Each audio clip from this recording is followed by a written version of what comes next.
La bouteille quitta la main de Nathalie avant qu'elle ne puisse y réfléchir à deux fois. Le verre se brisa contre le crâne du cowboy et il tomba comme une pierre. Une flaque de sang se forma sous son corps inconscient. Le saloon du Silver Spur devint silencieux. 40 paires d'yeux se fixèrent sur la jeune femme debout à l'entrée. Sa poitrine se soulevait, le Derringer de son père fumait encore dans son autre main. Quelqu'un d'autre veut me tester? Sa voix trancha l'air épais de whisky. Un homme dans un coin se leva lentement, son expression indéchiffrable. Madame, vous venez de faire la plus grosse erreur de votre vie. La mâchoire de Nathalie se serra. Alors ce ne sera pas la dernière. Avant de continuer, abonnez-vous à notre chaîne et restez avec nous jusqu'à la fin de l'histoire. Dites-nous dans les commentaires depuis quelle ville vous nous regardez pour que nous puissions voir jusqu'où nos histoires voyagent. Le sang s'étalait encore sur le sol couvert de sueur quand Nathalie réalisa ce qu'elle avait fait. Pas le coup de feu. L'ivrogne le méritait pour lui avoir tiré dessus. Mais la bouteille. Elle venait d'assommer un homme dans une pièce pleine de ses amis. Et le Derringer de son père ne contenait plus qu'une seule balle. Eh bien, dit-elle, sa voix plus stable que ses mains. J'attends. L'homme qui avait parlé s'avança dans la lumière. Il était grand, large d'épaules, avec des yeux qui semblaient tout voir sans jugement. Ses mains usées par le travail pendaient le long de ses flancs, aucune arme visible. Attendre quoi exactement? Demanda-t-il. Ce qui doit arriver. Ce qui doit arriver, c'est que vous partiez avant que le shérif Morris ne vous traîne en prison pour agression. Le rire de Nathalie fut amer. C'était ivrogne à tirer le premier. J'ai 40 témoins. 40 témoins ivres? Corrigea l'homme. Et Tom, là, il fit un signe de tête vers le cowboy inconscient. C'est le neveu du shérif. Les mots la frappèrent comme de l'eau froide. La prise de Nathalie sur le Derringer se resserra. Alors je le dirai moi-même au shérif.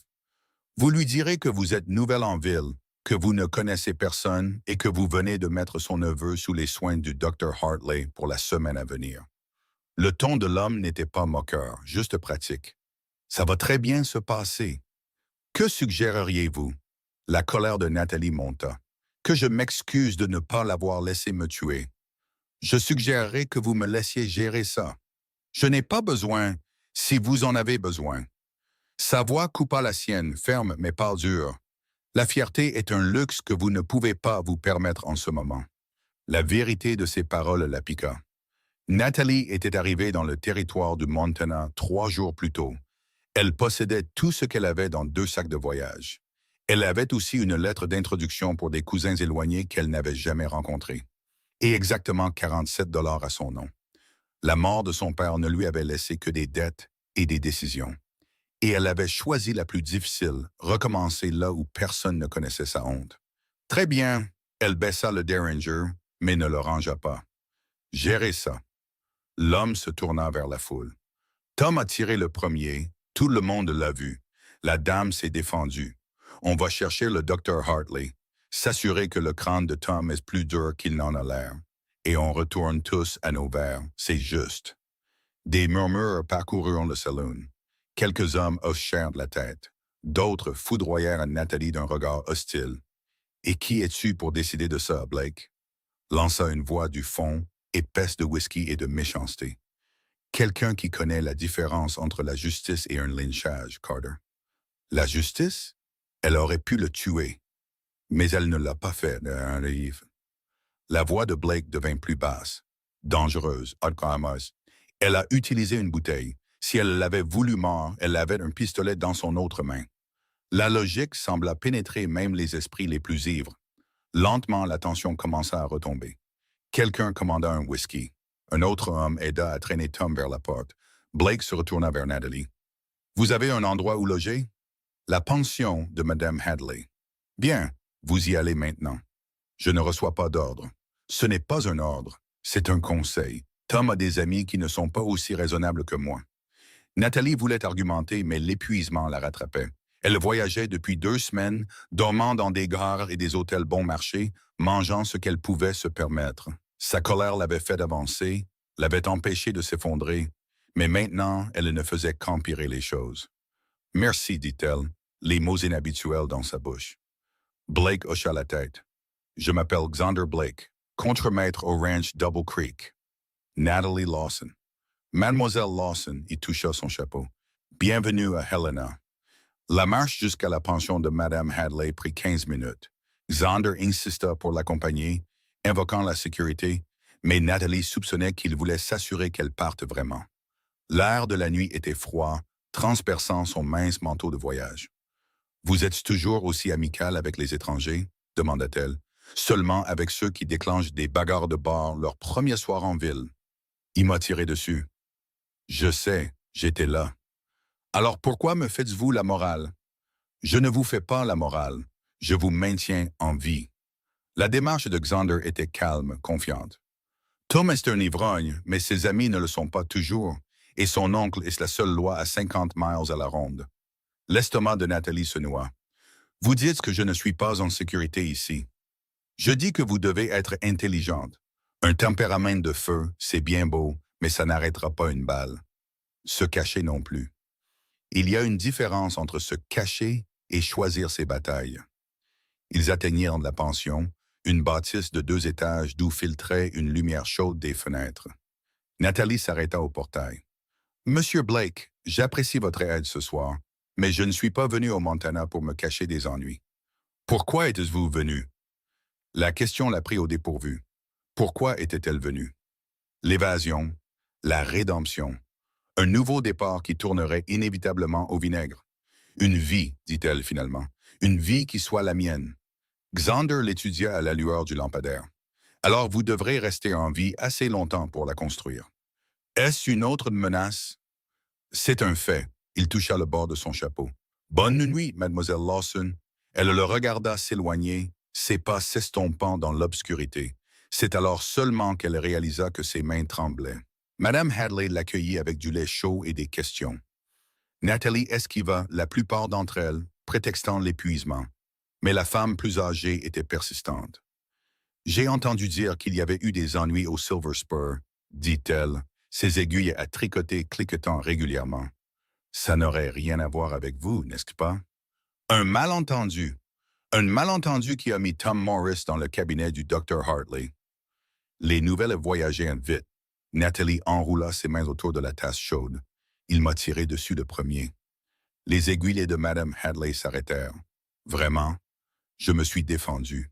Avec l'aide de Xander Blake, j'ai entendu dire. Il est intervenu après. Xander est un homme bon, stable, pas comme la plupart des têtes brûlées du coin. Les aiguilles reprirent leur rythme. Vous feriez bien de l'écouter. Je n'ai pas besoin... Mon enfant. Tout le monde a besoin de quelqu'un, surtout dans un endroit comme celui-ci. Les yeux de Madame Hadley étaient gentils mais fermes. Le territoire du Montana, ce n'est pas Boston ou Philadelphie ou d'où que vous veniez.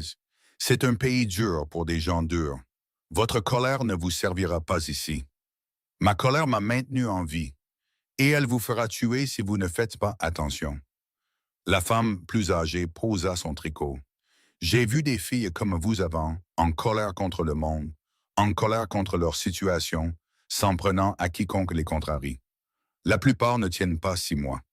Les mots la frappèrent plus durement qu'ils n'auraient dû.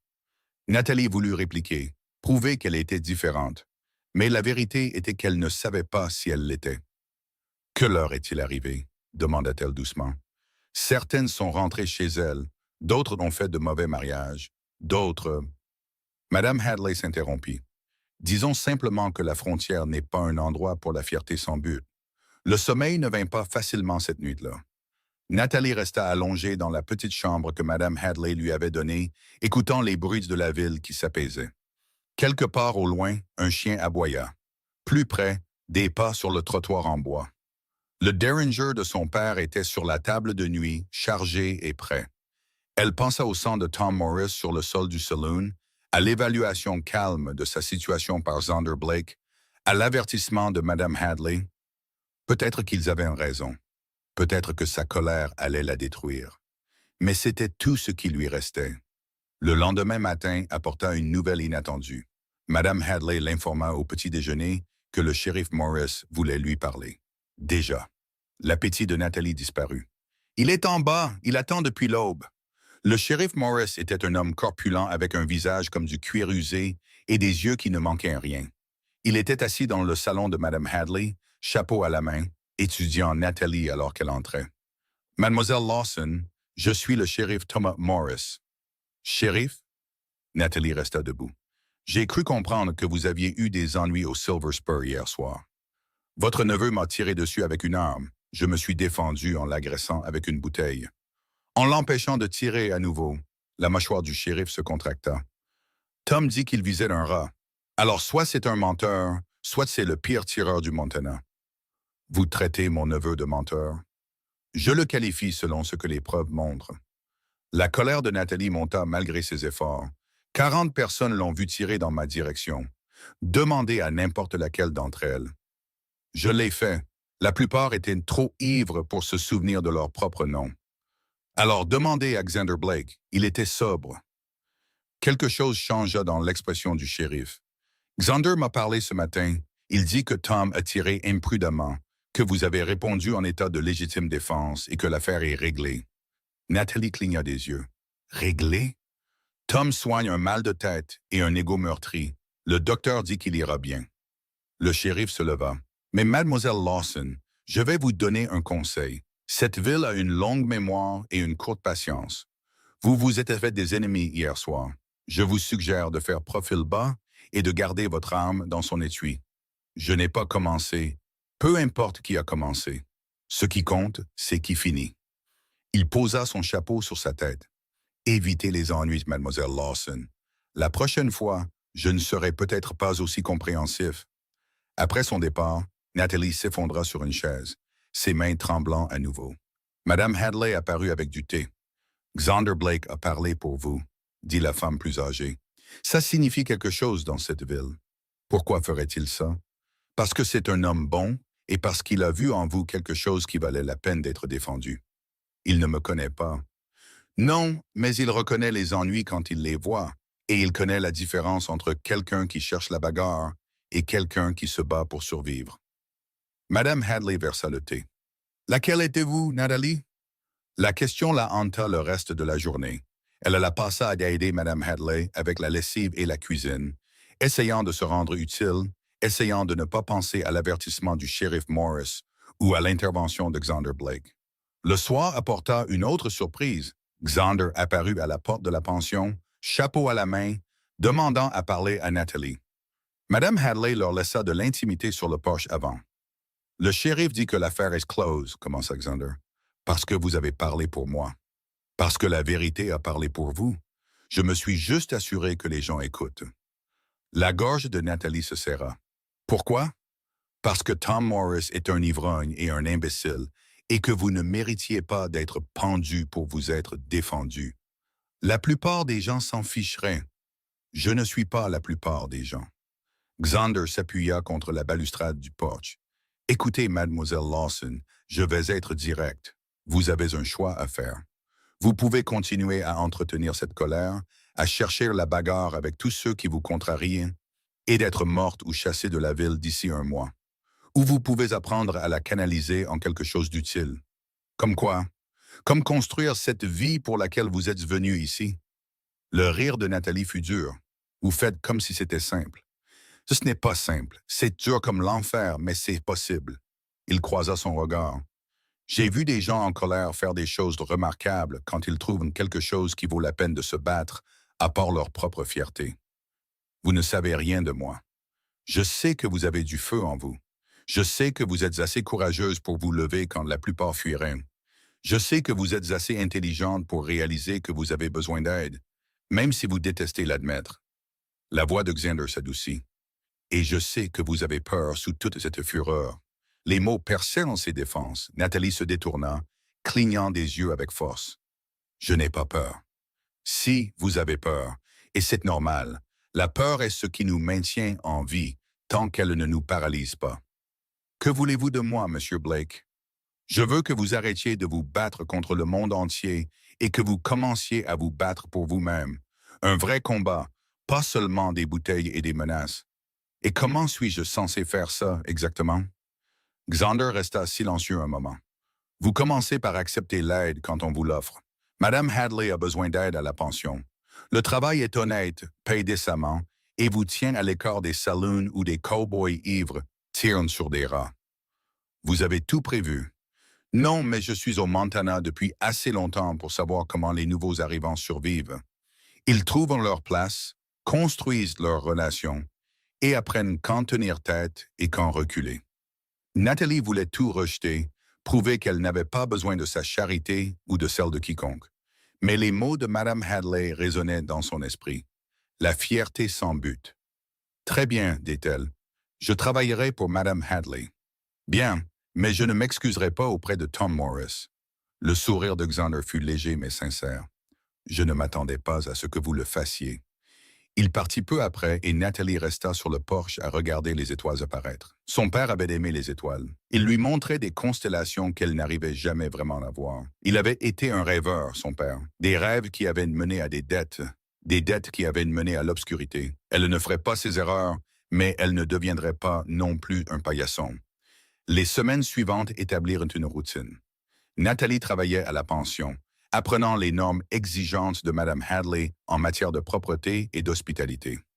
Le travail était dur, lessive sans fin, cuisine pour une douzaine de pensionnaires, entretien des chambres, mais cela lui donnait un but. Xander Blake devint une présence régulière. Il passait tous les quelques jours, apportant parfois des provisions du ranch, parfois juste pour prendre des nouvelles. Leur conversation était brève mais honnête. Il lui parlait du ranch Double Creek, du travail et de la terre, et de la lutte constante contre le temps et les circonstances. Elle lui disait peu de choses sur son passé, mais plus sur ses frustrations présentes et ses petites victoires. Vous vous installez, observa-t-il un soir, la regardant lutter avec un drap de lit tenace sur la corde à linge. Je survis. C'est la même chose la plupart du temps. Nathalie s'arrêta, essuyant la sueur de son front. Monsieur Blake, pourquoi continuez-vous à venir ici? Je vous l'ai dit, pour m'assurer que vous ne vous fassiez pas tuer. Ce n'est pas une réponse. Xander resta silencieux un long moment. J'ai perdu quelqu'un une fois. Quelqu'un avec du feu en elle comme vous. Elle n'a pas réussi à trouver sa place ici, n'a pas pu accepter l'aide, n'a pas pu abandonner sa colère. Sa voix devint lointaine. Elle est partie un matin d'hiver et n'est jamais revenue. Nous avons retrouvé son cheval 3 jours plus tard. L'air entre eux devint lourd. Je suis désolé, dit Nathalie doucement. Je ne vous dis pas ça pour la sympathie. Je vous le dis parce que je reconnais cette même fureur en vous. Et je ne veux pas la voir vous consumer de l'intérieur. Alors, c'est de la culpabilité. C'est de l'expérience. Xander croisa son regard. Vous me l'a rappelé. Mais vous êtes plus intelligente. Vous avez demandé de l'aide, même si cela a tué votre fierté de le faire. Elle ne l'a jamais fait. La gorge de Nathalie se serra. Je ne sais pas comment être autre chose. Vous n'avez pas à être autre chose. Vous devez juste être prête à laisser les gens entrer quand ils vous tendent la main. Il toucha le bord de son chapeau, se préparant à partir. Une tempête arrive demain. Madame Hadley aura besoin d'aide pour sécuriser les volets. Il avait raison à propos de la tempête. Elle frappa à l'aube. Le vent hurlait dans les rues. La pluie cinglait les fenêtres. Nathalie et Madame Hadley travaillèrent frénétiquement pour sécuriser la pension, fermant les écoutilles, éloignant les meubles des fenêtres, se préparant au pire. La tempête dura 3 jours. La 3e nuit, quelqu'un frappa à la porte. Nathalie ouvrit et trouva Xander, trempé jusqu'aux os, soutenant un autre homme qui tenait à peine debout. Le cabinet du docteur Hartley est inondé, dit Xander. Cet homme a besoin d'un abri et de soins. Ils installèrent l'homme blessé, un employé de ranch nommé Pete, qui avait été pris dans un effondrement dans une chambre du rez-de-chaussée. Madame Hadley évalua ses blessures pendant que Nathalie faisait bouillir de l'eau et rassemblait des fournitures. Côte cassée, prononça Madame Hadley. Peut-être pire. Il aura besoin d'un vrai médecin quand la tempête se calmera. Il mourra si on le déplace maintenant, dit Xander. Alors il reste ici. Ils travaillèrent toute la nuit, se relayant pour veiller sur Pete, le gardant à l'aise, empêchant la fièvre de s'installer. Nathalie se retrouva à travailler aux côtés de Xander. Leurs mouvements étaient synchronisés, leur communication sans parole. « Vous êtes doué pour ça, dit-il doucement vers minuit. Pourquoi? Prendre soin des gens quand ils ne peuvent pas prendre soin d'eux-mêmes. C'est juste de la décence élémentaire. Non, c'est plus que ça. Vous auriez pu nous refuser l'entrée. La tempête est dangereuse et Pete est un étranger. Nathalie ne répondit pas. La vérité était qu'elle avait déjà vu trop de morts. Son père, sa mère avant lui, des amis perdus à cause du choléra, de la violence et de la simple malchance. Elle n'avait pas pu les sauver, mais peut-être qu'elle pouvait sauver Pete. Au matin, la tempête s'était calmée et la fièvre de Pete avait baissé. Le docteur Hartley arriva dès que les routes furent dégagées, confirma l'évaluation de Madame Hadley et déclara que Pete avait de la chance d'être en vie. Vos soins lui ont probablement sauvé la vie, dit le docteur à Nathalie. Elle haussa les épaules, mal à l'aise avec les louanges, mais Xander le remarqua. Il remarquait toujours tout. Vous avez un don, dit-il plus tard alors qu'il nettoyait la chambre du malade. J'ai de la colère et de l'entêtement. Ce n'est pas la même chose. Canalisez-les bien, et peut-être que si. Xander fit une pause. Le ranch a besoin de quelqu'un avec des connaissances médicales. Quelqu'un qui peut gérer les urgences quand le docteur est trop loin. Les mains de Nathalie s'immobilisèrent. Vous m'offrez un travail. Je vous offre un but. J'ai déjà du travail ici. Madame Hadley n'a pas besoin de vous à plein temps. Vous pourriez partager votre temps. Travaillez ici quand on a besoin de vous. Travaillez au ranch quand nous avons besoin de vous. Pourquoi moi? Parce que vous avez maintenu Pete en vie pendant une tempête de 3 jours avec des fournitures limitées et sans formation.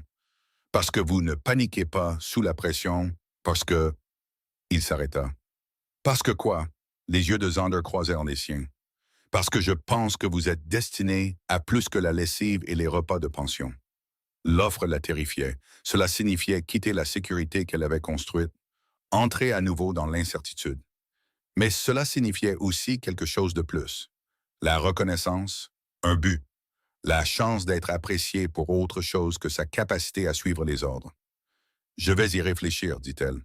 Ne réfléchissez pas trop longtemps. La vie de ranch n'attend pas le moment parfait. Cette nuit-là, Nathalie resta de nouveau éveillée, mais cette fois, ses pensées n'étaient pas hantées par la peur. Elles étaient vivantes de possibilités. Peut-être que Xander Blake avait raison. Peut-être que son feu n'avait pas à la détruire. Peut-être qu'il pouvait construire quelque chose à la place. Le lendemain matin, elle lui donna sa réponse. Oui, elle travaillerait au ranch. Oui, elle apprendrait ce qu'elle devait apprendre. Oui, elle prendrait le risque. Et quand Xander sourit, un vrai sourire, pas seulement ce léger relèvement de ses lèvres, Nathalie sentit quelque chose changer en elle. Pas de l'espoir, exactement. L'espoir était trop fragile pour ce qu'elle ressentait. C'était de la détermination, un but, le début de quelque chose qu'elle ne pouvait pas encore nommer, mais dont elle savait déjà que cela changerait tout.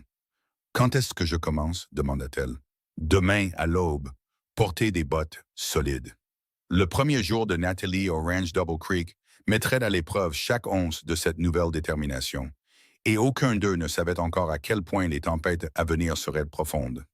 L'aube arriva, froide et impitoyable, et Nathalie regrettait déjà sa décision avant même d'atteindre les portes du ranch. Xander la rejoignit à la maison principale, l'air d'être réveillé depuis des heures. Il l'était probablement.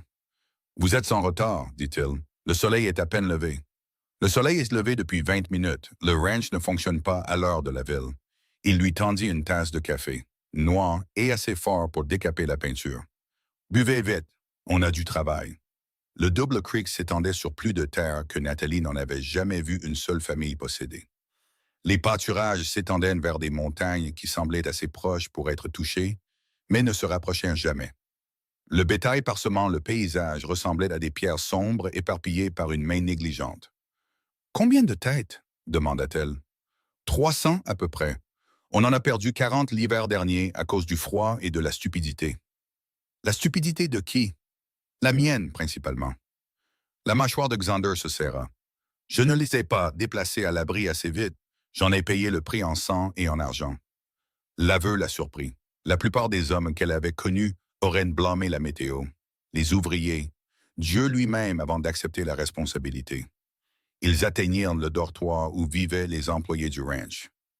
Une douzaine d'hommes levèrent les yeux lorsque Xander et Nathalie entrèrent, et la température dans la pièce chuta de 10 degrés. « Voici Mademoiselle Lawson, » dit Xander. « Elle s'occupera des urgences médicales lorsque le docteur Hartley ne sera pas disponible. Vous la traiterez avec respect. Vous suivrez ses instructions lorsque vous serez blessé. et vous garderez vos pensées pour vous, à moins qu'elles ne soient utiles. Un homme au fond, grand, balafré, à l'air méchant, rit. Tu nous amènes une nounou, patron? Je vous amène quelqu'un qui pourrait vous sauver la vie quand vous ferez quelque chose de stupide, Carter. Ce qui, vu ton palmarès, devrait arriver cette semaine. Le visage de Carter s'assombrit. J'ai pas besoin qu'une fille de la ville me tripote. Alors ne te blesse pas. La voix de Xander devint plate, dangereuse. Mais si tu le fais, tu la laisseras t'aider ou tu trouveras du travail ailleurs. La pièce resta silencieuse. Nathalie sentit tous les yeux sur elle, la mesurant, la jugeant, la trouvant insuffisante. Quelque chose à dire, mademoiselle Lawson, la défailla Carter. Sa colère monta. Elle voulait lui renvoyer sa moquerie à la figure, voulait prouver qu'elle était plus dure que n'importe lequel d'entre eux. Mais les mots de Xander de la nuit de la tempête résonnèrent. Canalise-la en quelque chose d'utile. Juste une chose, dit-elle, sa voix stable. Quand vous saignerez à cause d'un fil de fer barbelé, ou que vous brûlerez de fièvre, ou que vous hurlerez parce qu'un os est mal cassé, vous vous ficherez que je vienne de la ville ou de la lune. Vous vous soucierez de savoir si je sais ce que je fais. Je le sais. C'est tout ce qui compte. Carter renifla, mais quelques autres hommes hochèrent de la tête. Une petite victoire, mais elle la prendrait. Xander lui montra la salle des fournitures. Des provisions médicales de basse, principalement des bandages, du whisky pour désinfecter, quelques bouteilles de laudanum, des aiguilles et du fil pour les pointes de suture. Ce n'est pas grand-chose, admit-il. C'est plus que ce que j'avais pendant la tempête avec Pete. Pete va bien, d'ailleurs. Il a demandé de tes nouvelles hier. Quelque chose de chaud vacilla dans la poitrine de Nathalie. Vraiment? Il a dit que tu avais des mains douces pour quelqu'un avec une langue si acérée. Il n'a pas tort. Le sourire de Xander fut bref mais sincère. Non, il n'a pas tort. La première urgence arriva avant le midi.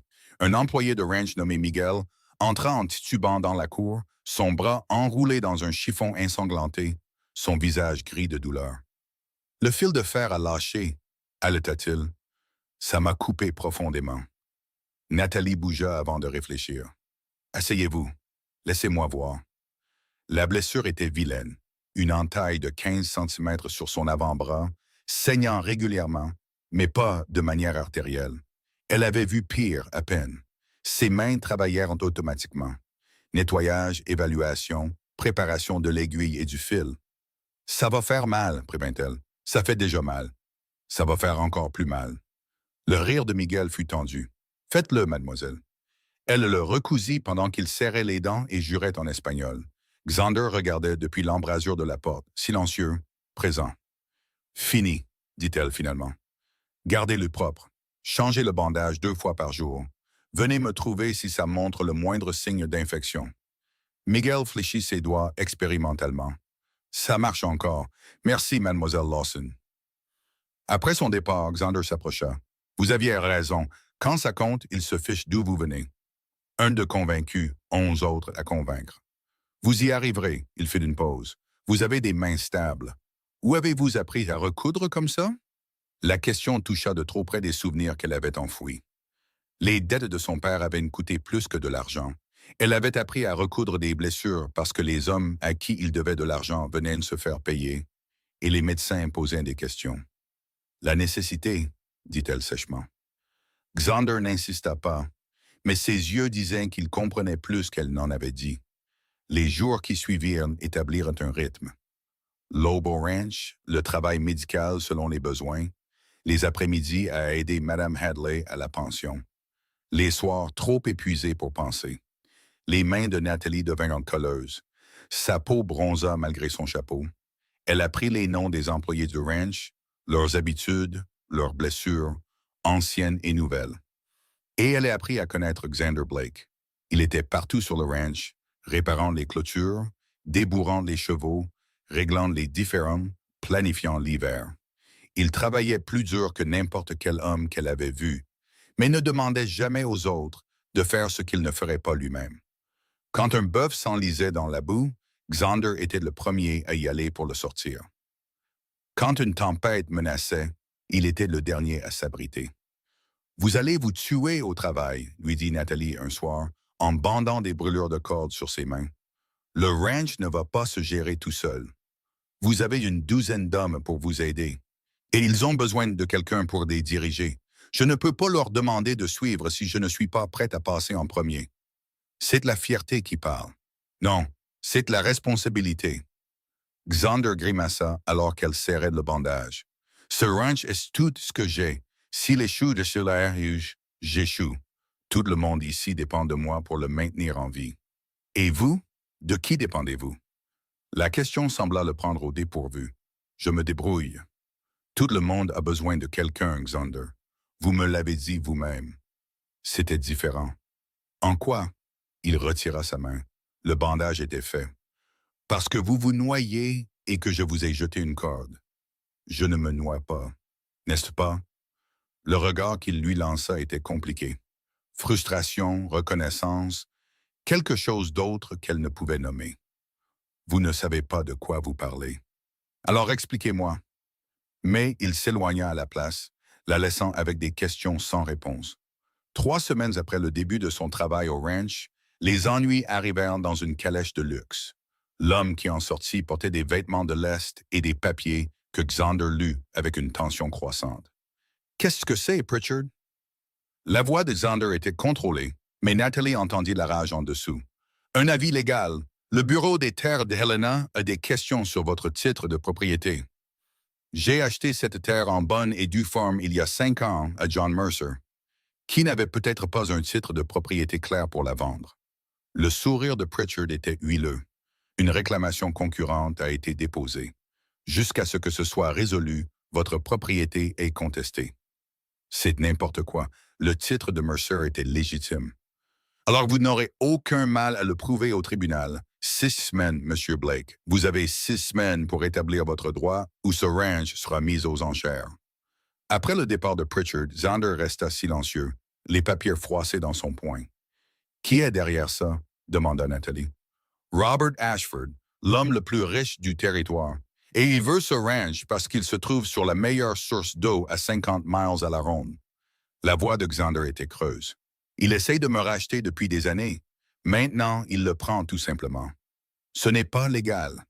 Ça l'est si les lois sont de son côté. Ashford possède le bureau des terres, le palais de justice, la moitié des politiciens de Helena. Alors, on se bat contre lui. Avec quoi? J'ai 6 semaines pour déterrer des preuves qui n'existent peut-être pas, combattre des avocats que je ne peux pas me payer et faire tourner ce ranch pendant que ma réclamation est contestée. » La colère de Nathalie s'enflamma. « Alors là, vous abandonnez? Je suis réaliste. Vous êtes un lâche. » La tête de Xander se releva d'un coup, ses yeux flamboyants. « Répétez ça. Vous m'avez entendu. Vous m'avez dit de me battre pour ce qui compte, de canaliser ma colère en quelque chose d'utile. Maintenant, vous êtes prêt à vous coucher parce qu'un homme riche veut votre terre. Vous ne comprenez pas. Je comprends parfaitement. Vous avez peur, tout comme j'avais peur dans ce saloon, tout comme j'avais peur en venant d'ici. Mais vous ne m'avez pas laissé abandonner. Vous m'avez poussé à être plus forte. Alors maintenant, c'est moi qui vous pousse. Ce n'est pas la même chose. C'est exactement la même chose. » Sa voix montait malgré elle. « Vous avez quelque chose qui vaut la peine de se battre et vous laissez la peur vous paralyser. Vous m'avez dit que la peur nous maintient en vie tant qu'elle ne nous arrête pas. Alors ne la laissez pas vous arrêter. » Xander la fixa, sa mâchoire se contractant. Puis, de manière inattendue, il rit. Un son court et amer. « Vous êtes la femme la plus exaspérante que j'ai jamais rencontrée. » « Bien, utilisez ça. Mettez-vous en colère, Xander. Battez-vous contre Ashford. Il va m'écraser. Alors faites-le travailler pour ça. Ne lui donnez pas le travail de votre vie sans vous battre. » Quelque chose changea dans son expression. La défaite s'estompa, remplacée par la détermination qu'elle avait vue lorsqu'il l'avait défendue devant le shérif Morris. « Vous avez raison, dit-il doucement. Je ne peux pas abandonner, pas sans essayer. » « Alors, que faisons-nous? »« Nous, ce n'est pas votre combat. Ça l'aide maintenant. » Nathalie croisa les bras. « Vous m'avez donné une chance quand personne d'autre ne l'aurait fait. Vous avez vu en moi quelque chose qui valait la peine d'être défendu. Maintenant, c'est moi qui vous défends. » Les yeux de Xander croisèrent les siens. et le moment s'étira entre eux, chargé de quelque chose que ni l'un ni l'autre n'était prêt à nommer. « Merci, dit-il finalement. Ne me remerciez pas encore. On a du travail à faire. » Ils passèrent la semaine suivante à chercher l'acte de propriété original de John Mercer. Xander fouilla ses archives, tandis que Natalie aidait à organiser le chaos de 5 ans de paperasse. Les employés du ranch donnèrent un coup de main, sentant que leur propre avenir était en jeu. C'est Carter qui trouva le premier indice. « Patron, tu te souviens que Mercer avait un avocat à Virginia City? Son nom était Holland, je crois. » La tête de Xander se redressa. « Edward Holland. Il s'est occupé de la vente originale. Est-il encore en vie? » « La dernière fois que j'ai entendu parler de lui, oui. » Xander se dirigeait déjà vers son cheval. « Je vais à Virginia City. C'est 2 jours de route aller, 2 jours retour. »« Je viens avec vous, dit Natalie. »« Non, c'est trop dangereux. Je ne me souviens pas d'avoir demandé la permission, Natalie. Vous avez besoin de quelqu'un pour surveiller vos arrières, et vous le savez. Ashford ne va pas jouer franc jeu. S'il est prêt à falsifier des titres de propriété, il fera pire pour vous empêcher de trouver des preuves. » La frustration de Xander était visible, mais son acceptation aussi. « Très bien, mais vous suivez mes ordres. Quand ai-je déjà fait ça? » Malgré tout, il faillit sourire. Ils partirent à l'aube. Le trajet jusqu'à Virginia City les emmena à travers des paysages accidentés. Des cols étroits, des forêts denses, des ruisseaux gonflés par la fonte des neiges. Nathalie avait déjà monté à cheval, mais pas comme ça. Pas des heures en selle avec seulement de brèves pauses pour de l'eau et du pain sec. « Vous tenez le coup? » demanda Xander à midi. « Je vais bien. Vous avez l'air sur le point de tomber de ce cheval. J'ai dit que j'allais bien. » Mais quand ils s'arrêtèrent pour la nuit, chaque muscle de son corps hurlait. Elle descendit de cheval avec précaution, essayant de ne pas montrer à quel point ça faisait mal. Xander le remarqua quand même. « Première longue chevauchée, peut-être? Pourquoi n'avez-vous rien dit? On aurait pu aller plus lentement. » « Parce qu'on n'a pas le temps d'aller plus lentement. Il nous reste 5 semaines et la moitié de ce temps sera passé à voyager. » Il l'étudia à la lueur du feu. « Vous êtes têtu comme une mule. Vous dites ça comme si c'était une mauvaise chose. Parfois ça l'est, parfois c'est exactement ce qu'il faut. » Ils mangèrent en silence, le feu crépitant entre eux. La nuit était claire, les étoiles brillantes au-dessus. « Je peux vous demander quelque chose? » dit finalement Nathalie. « Ça dépend de la question. Cette femme que vous avez mentionnée, celle qui est partie, comment s'appelait-elle? » L'expression de Xander se ferma. « Sarah. Que lui est-il arrivé? Je vous ai dit qu'elle n'a pas trouvé sa place ici, n'a pas pu accepter l'aide. Elle est partie pendant un blizzard. » Sa voix devint plate. « On l'a trouvée gelée à 3 miles du ranch. Je suis désolé. » Moi aussi. Il attisa le feu. Je l'aimais. Je pensais pouvoir la sauver d'elle-même. Mais on ne peut pas sauver quelqu'un qui ne veut pas être sauvé. Est-ce que c'est ce que vous essayez de faire avec moi? Me sauver? Xander leva les yeux et l'honnêteté dans son regard la frappa comme une force physique. Non, j'essaie de vous aider à vous sauver vous-même. Il y a une différence. Quelle différence? Sarah avait besoin de quelqu'un pour la porter. Vous avez juste besoin de quelqu'un pour marcher à vos côtés pendant que vous trouvez votre force. Il fit une pause. Vous ne lui ressemblez en rien, Nathalie. Elle était fragile là où vous êtes féroce. Elle se brisait là où vous pliez. J'ai l'impression de me briser parfois. Je sais, mais vous êtes toujours là, toujours en train de vous battre. C'est ça qui compte. Les mots s'installèrent entre eux, chauds et vrais. Nathalie voulait en dire plus, voulait reconnaître la chose qui grandissait entre eux, mais la peur lui noua la langue.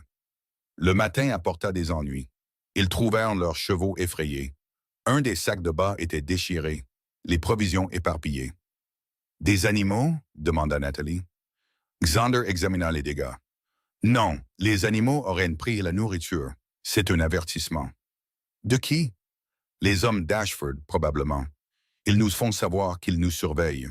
Ils nous ont suivis ou ils sont devant nous. Dans tous les cas, nous devons être prudents. » Ils entrèrent dans Virginia City, méfiants et vigilants. La ville était plus grande que Helena, plus sale, plus bruyante. L'or l'avait construite et la cupidité la soutenait. Le bureau d'Edward Holland était au-dessus d'un saloon. L'avocat était plus âgé que Nathalie ne s'y attendait, les cheveux blancs et le regard perçant, avec des taches d'encre sur les doigts. Xander Blake, dit Holland, j'ai entendu dire que vous aviez des problèmes avec votre titre de propriété. Vous avez bien entendu. J'ai besoin des documents originaux de la vente de John Mercer. L'expression de Holland devint sombre. Quelqu'un est déjà venu les demander. Un grand homme, costume cher, avec beaucoup d'argent liquide. L'avocat de Robert Ashford. Il n'a pas donné de nom, mais il m'a offert 500 $ pour ces documents. Le cœur de Nathalie se serra. Les avez-vous vendus? Le sourire de Holland fut mince. Je suis beaucoup de choses, mademoiselle, mais je ne suis pas un voleur. Ces documents appartiennent à M. Blake et ils resteront avec lui. Il sortit un dossier de son bureau. Tout est là, acte de propriété original, papier de transfert, carte d'arpentage. Tout est légal et contraignant. Xander prit le dossier avec des mains tremblantes. Pourquoi n'avez-vous pas vendu? 500 $, c'est une fortune. Parce que John Mercer était mon ami, et il voulait que cette terre aille à quelqu'un qui en prendrait soin. Vous l'avez fait, Xander. Je ne laisserai pas Ashford la voler juste parce qu'il a les poches plus profondes. Ils quittèrent Virginia City avec les documents en sécurité, mais le soulagement de Nathalie fut de courte durée. Sur le chemin du retour, ils repérèrent des cavaliers derrière eux. « Les hommes d'Ashford » demanda-t-elle. « Probablement. Ils essayeront de prendre les papiers avant que nous n'atteignions Helena. »« Pouvons-nous les semer » Xander évalua le terrain. « Pas en terrain découvert, mais il y a un canyon plus loin avec une seule entrée. Nous pouvons le défendre. » Ils atteignirent le canyon alors que les cavaliers se rapprochaient. Xander les positionna derrière des rochers, son fusil prêt. « Restez à terre, ordonna-t-il. Si ça commence à tirer, vous courez. Je ne vous laisse pas. »« Nathalie, j'ai dit, je ne pars pas. » Les cavaliers apparurent, 5 hommes armés et dangereux. Leur chef était l'homme du saloon, Carter. Le sang de Nathalie se glaça. « Il travaille pour vous. »« Il travaillait, » corrigea Xander, sa voix dure. « Carter, tu as une chance de faire demi-tour. » Carter rit. « Je ne peux pas faire ça, patron. Monsieur Ashford paye mieux que tu ne l'as jamais fait. Alors tu m'as trahi. Les affaires, Blake, rien de personnel. Donne-nous ces papiers et on te laissera partir. » Jamais. Alors ça va mal tourner. La réponse de Xander fut de lever son fusil. Partez maintenant. L'impasse dura d'interminables secondes, puis Carter fit son mouvement, allant chercher son arme et tout explosa en violence. Xander tira le premier et Carter tomba en hurlant. Les autres cavaliers se dispersèrent, ripostant. Les balles ricochaient sur les rochers. Nathalie resta à terre, son cœur battant la chamade, le derringer de son père à la main. Un cavalier sortit de sa cachette, chargeant vers eux. Nathalie ne réfléchit pas, elle tira. L'homme tomba. Le combat dura quelques minutes, mais sembla durer des heures. Quand la poussière retomba, 2 hommes étaient morts. Carter était blessé et les autres avaient fui. Xander se tourna vers Nathalie, son visage pâle. « Êtes-vous blessé? »« Non, et vous? »« Je vais bien. » Il regarda l'homme qu'elle avait abattu. « Vous l'avez tué. »« Je devais le faire. »« Je sais. » Sa voix était douce malgré tout. « Vous avez fait ce que vous deviez faire. » Mais Nathalie tremblait maintenant, la réalité s'abattant sur elle. Elle avait pris une vie, pas en légitime défense dans le saloon, mais délibérément pour protéger Xander et les documents. « J'ai tué un homme, » murmura-t-elle. Xander la serra contre lui, et elle ne résista pas. « Vous nous avez sauvés tous les deux. C'est ça qui compte. » Ils atteignirent Helena 3 jours plus tard, épuisés et traumatisés, mais vivants. Les documents furent immédiatement remis à un avocat, pas un de ceux d'Ashford, et le processus légal commença. Mais la victoire avait un goût amer. Nathalie ne pouvait cesser de voir l'homme tomber, ne pouvait cesser d'entendre le son de son tir.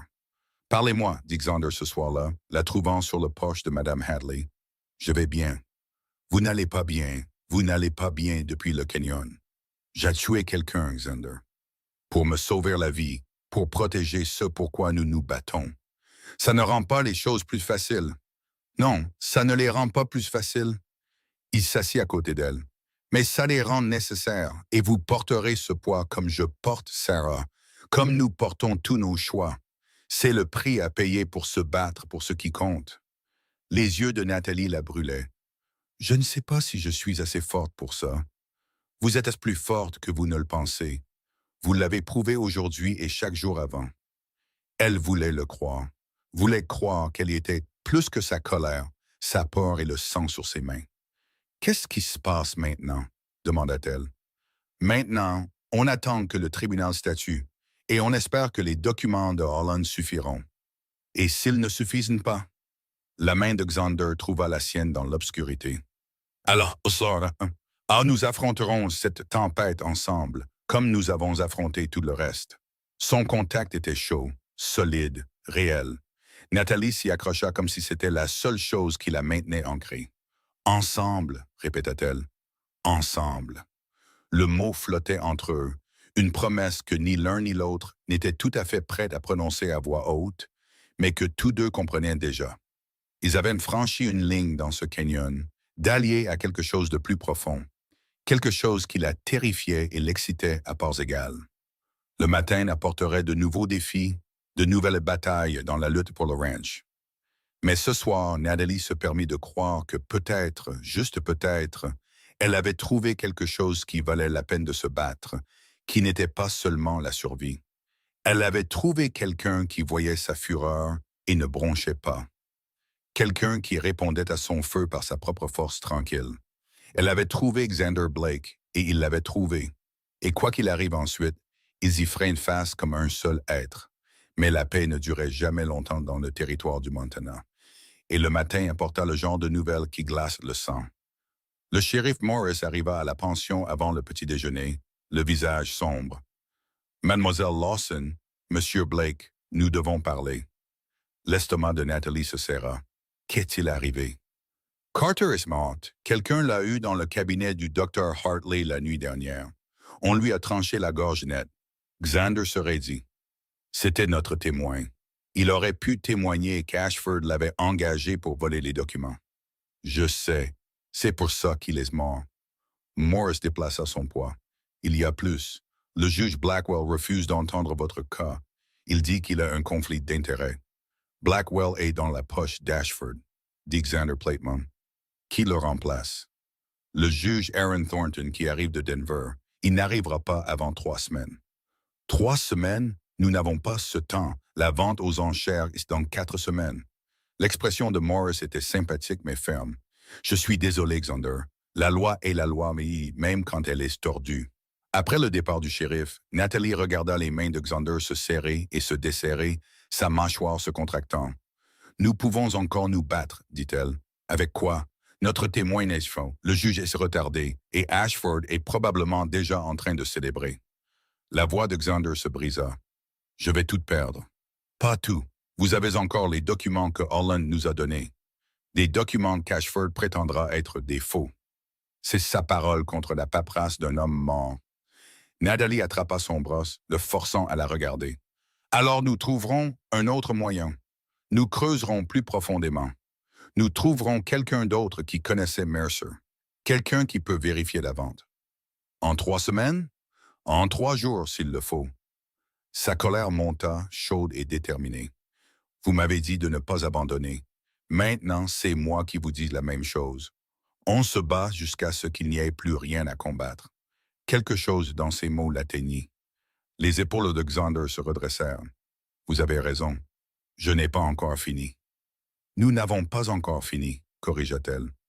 Le regard qu'il lui lança fit battre son cœur. Quand êtes-vous devenu si féroce? J'ai toujours été féroce. Vous m'avez juste appris à viser. Ils passèrent les 2 semaines suivantes à éplucher tous les registres qu'ils pouvaient trouver. Nathalie interrogea tout le monde à Helena qui aurait pu connaître John Mercer.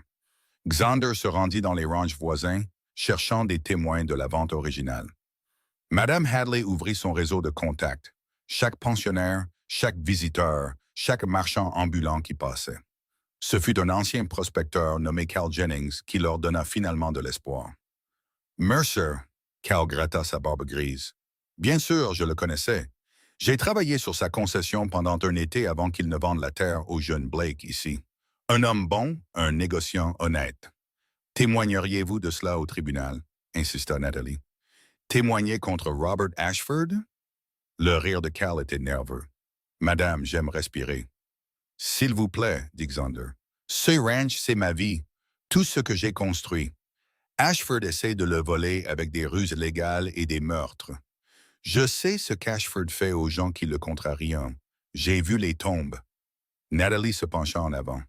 Et j'ai vu ce qui arrive aux gens qui laissent les brutes gagner. Ils passent le reste de leur vie à se demander s'ils auraient pu faire une différence. Est-ce ainsi que vous voulez vivre, Cal? Le vieux prospecteur resta silencieux un long moment. Puis il soupira. C'est une sacrée bêtise à faire, mais oui, je témoignerai. La victoire semblait fragile, mais c'était quelque chose. Xander et Natalie quittèrent la cabane du prospecteur avec un but renouvelé. Vous êtes doués pour ça, dit Xander, alors qu'ils retournaient en ville. Pourquoi? Convaincre les gens d'être courageux quand ils sont terrifiés. J'ai appris du meilleur. Son sourire fut bref mais chaleureux. On fait une bonne équipe. Oui, c'est vrai. Les mots flottaient entre eux, chargés d'un sens que ni l'un ni l'autre n'était prêt à reconnaître pleinement. Mais le lien était là, se renforçant à chaque bataille partagée, à chaque moment de confiance. Cette nuit-là, Ashford fit son prochain coup. La maison du ranch Double Creek prit feu juste après minuit. Le temps que Xander et les hommes maîtrisent l'incendie, la moitié de la structure était partie en fumée. Personne n'a été blessé, mais le message était clair. « Il essaie de vous briser, » dit Natalie, regardant les ruines fumantes à la lumière de l'aube. « Il y réussit. » La voix de Xander était creuse. « Même si nous gagnons au tribunal, je n'ai pas l'argent pour reconstruire. Le ranch perd de l'argent. L'hiver arrive et je manque de temps. Alors nous trouverons l'argent. Comment? En braquant une banque s'il le faut. » Elle ne plaisantait qu'à moitié. « Mais d'abord, nous parlons à Madame Hadley. Elle connaît tout le monde dans ce territoire. Quelqu'un lui doit une faveur. » La solution de Madame Hadley les surprit tous les deux. « Le fond de l'église, dit-elle. Nous économisions pour un nouveau clocher, mais ça peut attendre. Le révérend Mills vous prêtera l'argent si je le demande. » « Je ne peux pas prendre l'argent de l'église, protesta Xander. Vous pouvez et vous le ferez. Cette communauté a besoin de ce ranch. Vous employez la moitié des hommes de Helena. Vous achetez chez nos marchands. Vous maintenez cette ville en vie. Si Ashford met la main sur cette terre, il amènera ses propres gens et nous saignera à blanc. » Les yeux de Madame Hadley étaient féroces. « Alors oui, vous prendrez l'argent et vous le rembourserez quand vous le pourrez. » Le prêt fut accordé en quelques jours, assez pour commencer à reconstruire et maintenir le ranch opérationnel pendant l'hiver. Mais cela ajouta un autre poids sur les épaules de Xander, une autre dette qu'il ne pouvait pas se permettre de ne pas honorer. « Je dois de l'argent à tout le monde maintenant, » dit-il à Natalie un soir. « À vous, à Madame Hadley, à l'Église, à Cal Jennings. Si je perds ce procès, je déçois plus que moi-même. » « Alors ne perdez pas. Ce n'est pas si simple. » Si ça l'est, la frustration de Natalie explosa. Vous continuez à chercher des raisons d'échouer au lieu de moyens de gagner. Qu'est-il arrivé à l'homme qui ne voulait pas que j'abandonne? Où est ce combat? Je suis fatigué, Natalie. Je me bats depuis 5 ans pour maintenir ce ranch en vie. Et maintenant, Ashford essaie de me l'arracher avec de la paperasse légale et des voyous à gages. Je suis fatigué de mener des batailles que je ne peux pas gagner. Alors, vous abandonnez? Je suis réaliste. Vous êtes un lâche. Les mots explosèrent d'elle avant qu'elle ne puisse les arrêter. Vous m'avez défendu quand je n'avais rien. Vous m'avez donné un but quand je me noyais. Maintenant, c'est vous qui vous noyez et vous ne me laissez même pas vous jeter la même corde. Le visage de Xander devint froid. Je n'ai jamais demandé votre aide. Non, vous vous attendiez juste à ce que je sois reconnaissante pour la vôtre. Sa colère était maintenant une chose vivante, destructrice et incontrôlable. Vous vouliez sauver quelqu'un parce que vous n'avez pas pu sauver Sarah. Eh bien, félicitations. Vous m'avez sauvé, mais je n'ai plus besoin d'être sauvé. J'ai besoin d'un partenaire, quelqu'un qui se bat à mes côtés, pas quelqu'un qui abandonne quand ça devient difficile. Vous ne savez pas de quoi vous parlez. Je sais que vous avez peur. Je sais que vous portez la mort de Sarah comme une pierre autour de votre cou. Je sais que vous pensez que si vous échouez ici, vous l'échouez à nouveau. Mais Xander, elle est partie, et vous êtes toujours là, toujours en train de respirer, toujours capable de vous battre, alors battez-vous. Le silence qui suivit fut écrasant. Xander la fixa, son expression indéchiffrable. « Sortez », dit-il doucement. Xander? J'ai dit sortez. Nathalie partit, sa colère se transformant déjà en regret. Elle avait poussé trop fort, dit trop de choses. Mais les mots étaient vrais, et elle ne les retirerait pas. Elle ne vit pas Xander pendant 3 jours. Quand il apparut finalement à la pension, il avait l'air d'un damné, mal rasé, épuisé, hanté. Vous aviez raison, dit-il sans préambule. Surtout, j'ai porté la mort de Sarah comme si c'était de ma faute, comme si vous sauver pouvait en quelque sorte compenser le fait de l'avoir laissé tomber. Mais vous n'êtes pas elle, et il ne s'agit pas de rédemption. Xander, laissez-moi finir. Il prit une profonde inspiration. J'ai été tellement concentré sur le fait de ne pas perdre que j'ai oublié comment gagner. J'ai oublié que se battre signifie risquer l'échec, signifie tout mettre en jeu. J'ai joué la sécurité, et la sécurité ne bat pas des hommes comme Ashford. Alors, qu'est-ce que vous dites? Je dis que vous avez raison. Je dois me battre, vraiment me battre, sans retenue, sans me protéger de la douleur si j'échoue. Ses yeux rencontrèrent dans les siens. Et j'ai besoin de vous à mes côtés, pas parce que j'essaie de vous sauver, mais parce que nous sommes plus forts ensemble que séparés. La gorge de Nathalie se serra. Je suis désolé d'avoir dit que vous étiez un lâche. Ne le soyez pas, j'avais besoin de l'entendre. Il s'approcha. Vous êtes devenue importante pour moi, Nathalie. Plus importante que je ne veux l'admettre. Plus importante que ce qui est probablement sage. Mais c'est vrai. Xander, vous n'avez rien à dire. Je voulais juste que vous le sachiez. Mais elle avait quelque chose à dire. Les mots s'étaient accumulés depuis des semaines, se frayant un chemin à travers sa peur, sa colère et sa fierté blessée. « Je vous aime, dit-elle. Je ne le voulais pas. Je l'ai combattu à chaque étape. Mais je vous aime, Xander Blake. Et je serai damné si je laisse Ashford ou qui que ce soit d'autre détruire ce que nous construisons. » Le baiser arriva avant que l'un ou l'autre ne l'ait prévu. Les mains de Xander lui prirent le visage et les doigts de Nathalie s'emmêlèrent dans ses cheveux, et pendant un instant, le monde se réduisit à eux deux. Quand ils se séparèrent, tous deux respirèrent fort. C'était, commença Xander. Attendu depuis longtemps, termina Nathalie. Son rire fut tremblant mais sincère. Oui, oui, ça l'était. Le moment fut brisé par des cris venant de la rue. Ils coururent dehors et trouvèrent Miguel. Du sang coulait d'une entaille sur sa tête. Ils sont venus pour le bétail, allaita-t-il. Les hommes d'Ashford. Ils les ont poussés dans panique vers le canyon. On a essayé de les arrêter, mais ils étaient trop nombreux.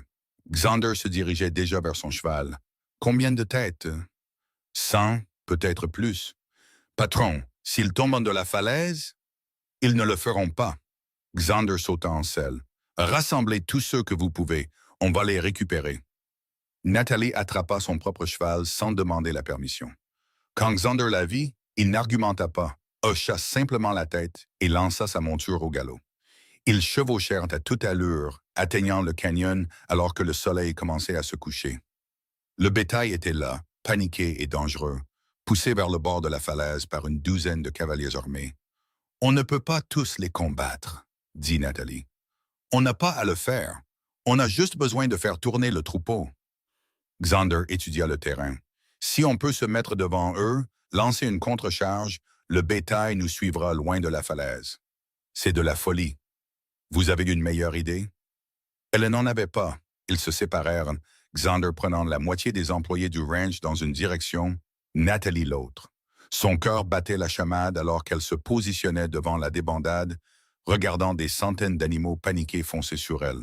« C'est comme ça que je vais mourir, » marmonna-t-elle, piétinée par des vaches en essayant de sauver un ranch. Mais quand Xander donna le signal et qu'ils chargèrent en avant, hurlant et tirant des coups de feu en l'air, le bétail tourna, lentement d'abord, puis plus vite. Le troupeau s'éloigna de la falaise, suivant les employés du ranch vers des terres plus sûres. Les hommes d'Ashford essayèrent de les arrêter, mais ils étaient maintenant en infériorité numérique. Miguel et les autres hommes se battirent avec la fureur d'hommes protégeant leur gagne-pain. Les coups de feu résonnèrent dans le canyon. Nathalie tira avec son Derringer, vit un homme tomber, continua d'avancer. Le temps que la poussière retombe, le bétail était en sécurité et les hommes d'Ashford fuyaient. 3 employés du ranch étaient blessés, mais personne n'était mort. « On l'a fait, » dit Nathalie, incrédule. Xander la serra contre lui. tous deux sales, épuisés et vivants. On l'a fait. La victoire fut de courte durée. 2 jours avant le procès, le juge Thornton envoya un message. Cal Jennings avait disparu. Personne ne savait où il était parti, mais tout le monde savait pourquoi. Ashford l'a eu, dit Xander, les papiers tremblants dans ses mains. Il l'a payé ou menacé, ou les deux. Alors nous témoignerons nous-mêmes. Nous dirons tout au juge, les attaques, l'incendie, le meurtre de Carter. C'est circonstanciel. On ne peut pas prouver qu'Ashford a ordonné quoi que ce soit. Alors que faisons-nous? Xander resta silencieux un long moment. On va au procès avec ce qu'on a. Les documents de Holland, notre témoignage, et on espère que ça suffira. Et si ça ne suffit pas, alors on perd tout et Ashford gagne. La nuit avant le procès, Natalie ne put dormir. Elle trouva Xander sur le porche de la maison du ranch partiellement reconstruite, regardant les étoiles. Nerveux? Demanda-t-elle en s'asseyant à côté de lui. Terrifié. Moi aussi. Ils s'assirent en silence, les épaules se touchant, puisant leur force dans la proximité. Si on perd demain, dit Xander doucement, je veux que tu saches quelque chose. Te rencontrer, t'avoir à mes côtés à travers tout ça. Ça va été la meilleure partie d'une année très difficile. Peu importe ce qui arrive avec le ranch, je ne regrette rien. Les yeux de Nathalie la brûlaient. On ne va pas perdre. Mais si on perd, on ne perdra pas. Elle se tourna pour lui faire face. Parce qu'on ne se bat plus seul. On sait l'un l'autre. On a les employés de ranch. On a toute cette communauté qui nous soutient. Ashford a de l'argent et des avocats. Mais on a quelque chose qu'il ne comprendra jamais. Qu'est-ce que c'est? Merkankisingjusian vraiment. Elle prit de sa main. Demain, on entre dans ce tribunal et on dit la vérité. Toute la vérité. On laisse le juge voir quel genre d'homme tu es par rapport à quel genre d'homme est Ashford. Et on espère que la justice n'est pas complètement morte dans ce territoire. Quand êtes-vous devenu une optimiste? Quand j'ai réalisé que j'avais quelque chose en quoi croire. Elle serra sa main. Vous m'avez donné ça, Xander. Un but, de l'espoir, de l'amour. Maintenant, je vous le rends. On se bat demain, ensemble. Et quoi qu'il arrive, on y fait face, ensemble. Xander la serra contre lui, et ils restèrent ainsi jusqu'à ce que l'aube se lève sur les montagnes, peignant le ciel d'or et de cramoisi. Des couleurs de guerre, pensa Nathalie. C'est approprié. Le tribunal était bondé quand ils arrivèrent. La moitié d'Helena semblait s'être déplacée. Certains soutenant Xander, d'autres clairement dans le camp d'Ashford. L'homme lui-même était assis au premier rang, impeccable dans un costume cher, son avocat à ses côtés, l'air d'un prédateur évaluant sa proie. Le juge Thornton était un homme sévère avec des yeux perçants et une réputation d'équité. Nathalie pria pour que cette réputation soit méritée. Le procès commença avec l'avocat d'Ashford présentant son cas. L'acte de propriété original était discutable. La revendication de John Mercer sur la terre était contestée. Xander Blake n'avait aucun droit sur une propriété obtenue par une vente frauduleuse. De plus, votre honneur, continua l'avocat, M. Blake a démontré des tendances violentes. Ses employés de ranch ont agressé les employés de mon client, volé du bétail et se sont comportés d'une manière indigne d'un propriétaire terrien. La mâchoire de Xander se serra, mais il resta silencieux tandis que leur propre avocat, un jeune homme nommé Thomas Reed, qui travaillait pratiquement gratuitement, présentait leur défense. Les documents de Holland furent versés au dossier. L'historique de la vente fut détaillé. Des témoins de moralité parlèrent de l'intégrité de Xander et de l'honnêteté de John Mercer. Mais sans Cal Jennings, sans preuve physique des machinations d'Ashford, le dossier semblait mince. Puis Nathalie se leva pour témoigner. « Mademoiselle Lawson, dit le juge Thornton, vous êtes ici en tant que témoin de moralité. »« Non, votre honneur, je suis ici pour dire la vérité sur Robert Ashford. » L'avocat d'Ashford se leva d'un bond. « Objection, ce témoin est partial. Elle est impliquée sentimentalement avec M. Blake. »« Rejeté, dit Thornton. Je vais entendre ce qu'elle a à dire. » Nathalie prit une profonde inspiration et raconta l'histoire. L'embuscade dans le canyon, la trahison de Carter et son meurtre subséquent, l'incendie du ranch, la débandade du bétail. Elle détailla chaque attaque, chaque menace, chaque tentative de détruire Xander avant que le procès ne puisse commencer. « Ce sont de graves accusations, dit Thornton quand elle eut fini. Avez-vous des preuves? » J'ai la vérité, votre honneur, et j'ai des témoins. Chaque employé de ranch qui s'est battu à nos côtés. Chaque personne à Helena qui a vu le ranch brûler. Chaque médecin qui a soigné nos blessures. Sa voix se renforça. Robert Ashford essaie de voler des terres par manipulation légale parce qu'il ne peut pas les gagner par des moyens honnêtes. Il utilise son argent et son influence pour corrompre la justice. Et si ce tribunal le permet, alors la loi ne signifie rien. La salle d'audience éclata. Thornton frappa de son marteau pour rétablir l'ordre. L'avocat d'Ashford était furieux. Votre honneur, ce sont des affirmations sans fondement conçues pour influencer le tribunal. Vraiment? Une voix du fond de la salle. Tout le monde se tourna. Cal Jennings se tenait à l'entrée, l'air terrifié, mais déterminé. Je suis désolé d'avoir fui, dit-il. Les hommes d'Ashford m'ont trouvé, ont menacé ma famille. Mais mademoiselle Lawson a raison. La loi doit signifier quelque chose, et je ne peux pas vivre avec moi-même si je laisse cela se produire. Ce qui suivit fut le tournant. Cal témoigna sur la vente, sur la revendication légitime de Mercer, sur les tentatives d'Ashford de le soudoyer et de le menacer. D'autres témoins se présentèrent, des gens qui étaient restés silencieux par peur, mais qui trouvèrent le courage dans l'exemple de Cal. Au moment où les témoignages se terminèrent, la vérité était claire. Ashford avait fabriqué une crise légale pour voler des terres qu'il n'avait aucun droit de revendiquer. La décision du juge Thornton fut rapide et décisive. L'acte de propriété est légitime. La vente était légale. La propriété de M. Blake sur le ranch Double Creek est par la présente confirmée. Toutes les réclamations contre la propriété sont rejetées avec préjudice. La salle d'audience explosa à nouveau, mais cette fois avec des acclamations. Nathalie trouva Xander dans le chaos et ils se tinrent l'un l'autre comme s'ils n'allaient jamais se lâcher. « On a gagné », dit-il incrédule. « On a gagné. » Mais alors qu'il quittait le tribunal victorieux et épuisé, Ashford attrapa le bras de Xander. « Ce n'est pas fini, dit-il doucement. Vous vous êtes fait un ennemi puissant, Blake. » Xander croisa son regard sans broncher. « J'ai affronté pire. »« On verra ça. » La menace flotta dans l'air alors qu'Ashford s'éloignait et Nathalie sentit un frisson malgré la victoire. La victoire. « Que faisons-nous s'il nous attaque à nouveau ?» demanda-t-elle. Le bras de Xander se resserra autour de ses épaules. « La même chose que nous avons faite. On se bat ensemble à travers chaque tempête qui vient. » Elle leva les yeux vers lui, cet homme qui lui avait donné un but, de l'espoir et de l'amour. « Alors nous affronterons chaque tempête comme un seul être. » Son baiser avait le goût de la promesse, de la détermination et de l'avenir qu'il venait de s'assurer par le sang et une volonté tenace. Les rues d'Helena se remplirent de partisans en fête et le ranch Double Creek était en sécurité. Et Nathalie Lawson comprit enfin ce que signifiait se battre pour quelque chose au-delà de la simple survie. Elle s'était battue pour l'amour et elle avait gagné. Mais les célébrations de la victoire prirent fin rapidement lorsque Miguel entra en titubant dans la pension de Madame Hadley à minuit. Du sang coulait d'une blessure au couteau sur son flanc. « Il brûle le pâturage sud », haleta-t-il, les hommes d'Ashford, des dizaines d'entre eux. Xander bougeait déjà, attrapant son fusil, son visage un masque de fureur froide. Combien de bétail? Tous, tout ce que nous y avions déplacé après la débandade. Nathalie attrapa le bras de Xander. « C'est un piège. Il te veut là-bas. »« Je n'ai pas le choix. Ce bétail, c'est notre survie pour l'hiver.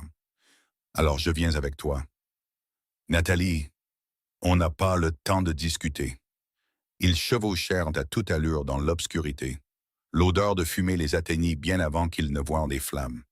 Le pâturage sud était en feu. Le bétail hurlait de panique.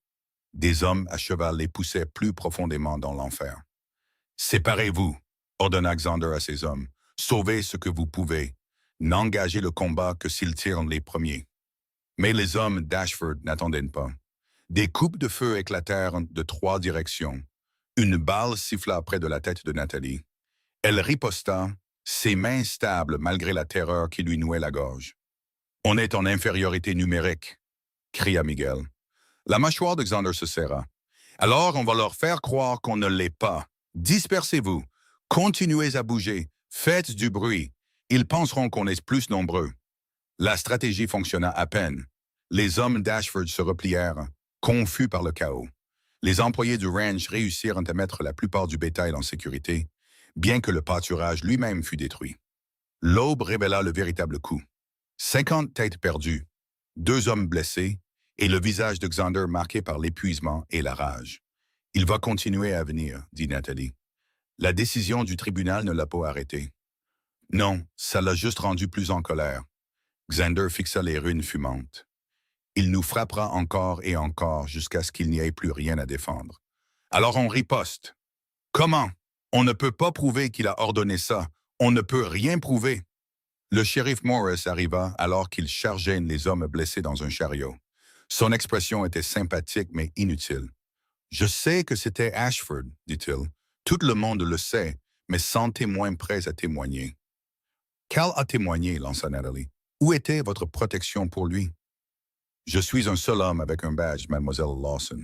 Je ne peux pas garder tout le monde qu'Ashford menace. Alors à quoi servez-vous? Le visage de Morris se durcit. Je fais ce que je peux dans le cadre de la loi. Vous voulez la justice des milices? Allez voir ailleurs. Après son départ, Xander s'affaissa contre le chariot. Il a raison. On ne peut pas combattre ça légalement. La loi ne nous protégera pas. Alors on se protège nous-mêmes. L'esprit de Nathalie tournait à plein régime. Ashford utilise l'argent et des tueurs à gages. On utilise ce qu'il n'a pas. La loyauté. Chaque employé de ranch ici mourrait pour vous. Chaque personne à Helena qui a témoigné. On construit notre propre protection. Vous parlez de former une milice. Je parle de survie. Xander l'étudia et quelque chose changea dans son expression. Vous avez changé. Quand vous êtes arrivé à Helena, vous n'étiez que fureur sans direction. Maintenant, vous êtes une fureur concentrée, une fureur stratégique. Son sourire était fatigué mais sincère. C'est terrifiant et impressionnant à parts égales. J'ai appris en vous regardant transformer un groupe de cow-boys turbulents en une équipe de ranch fonctionnelle. C'est différent. Non, ça ne l'est pas. Vous leur avez donné un but et un leadership. Maintenant, on fait la même chose à plus grande échelle. Ils passèrent la semaine suivante à s'organiser.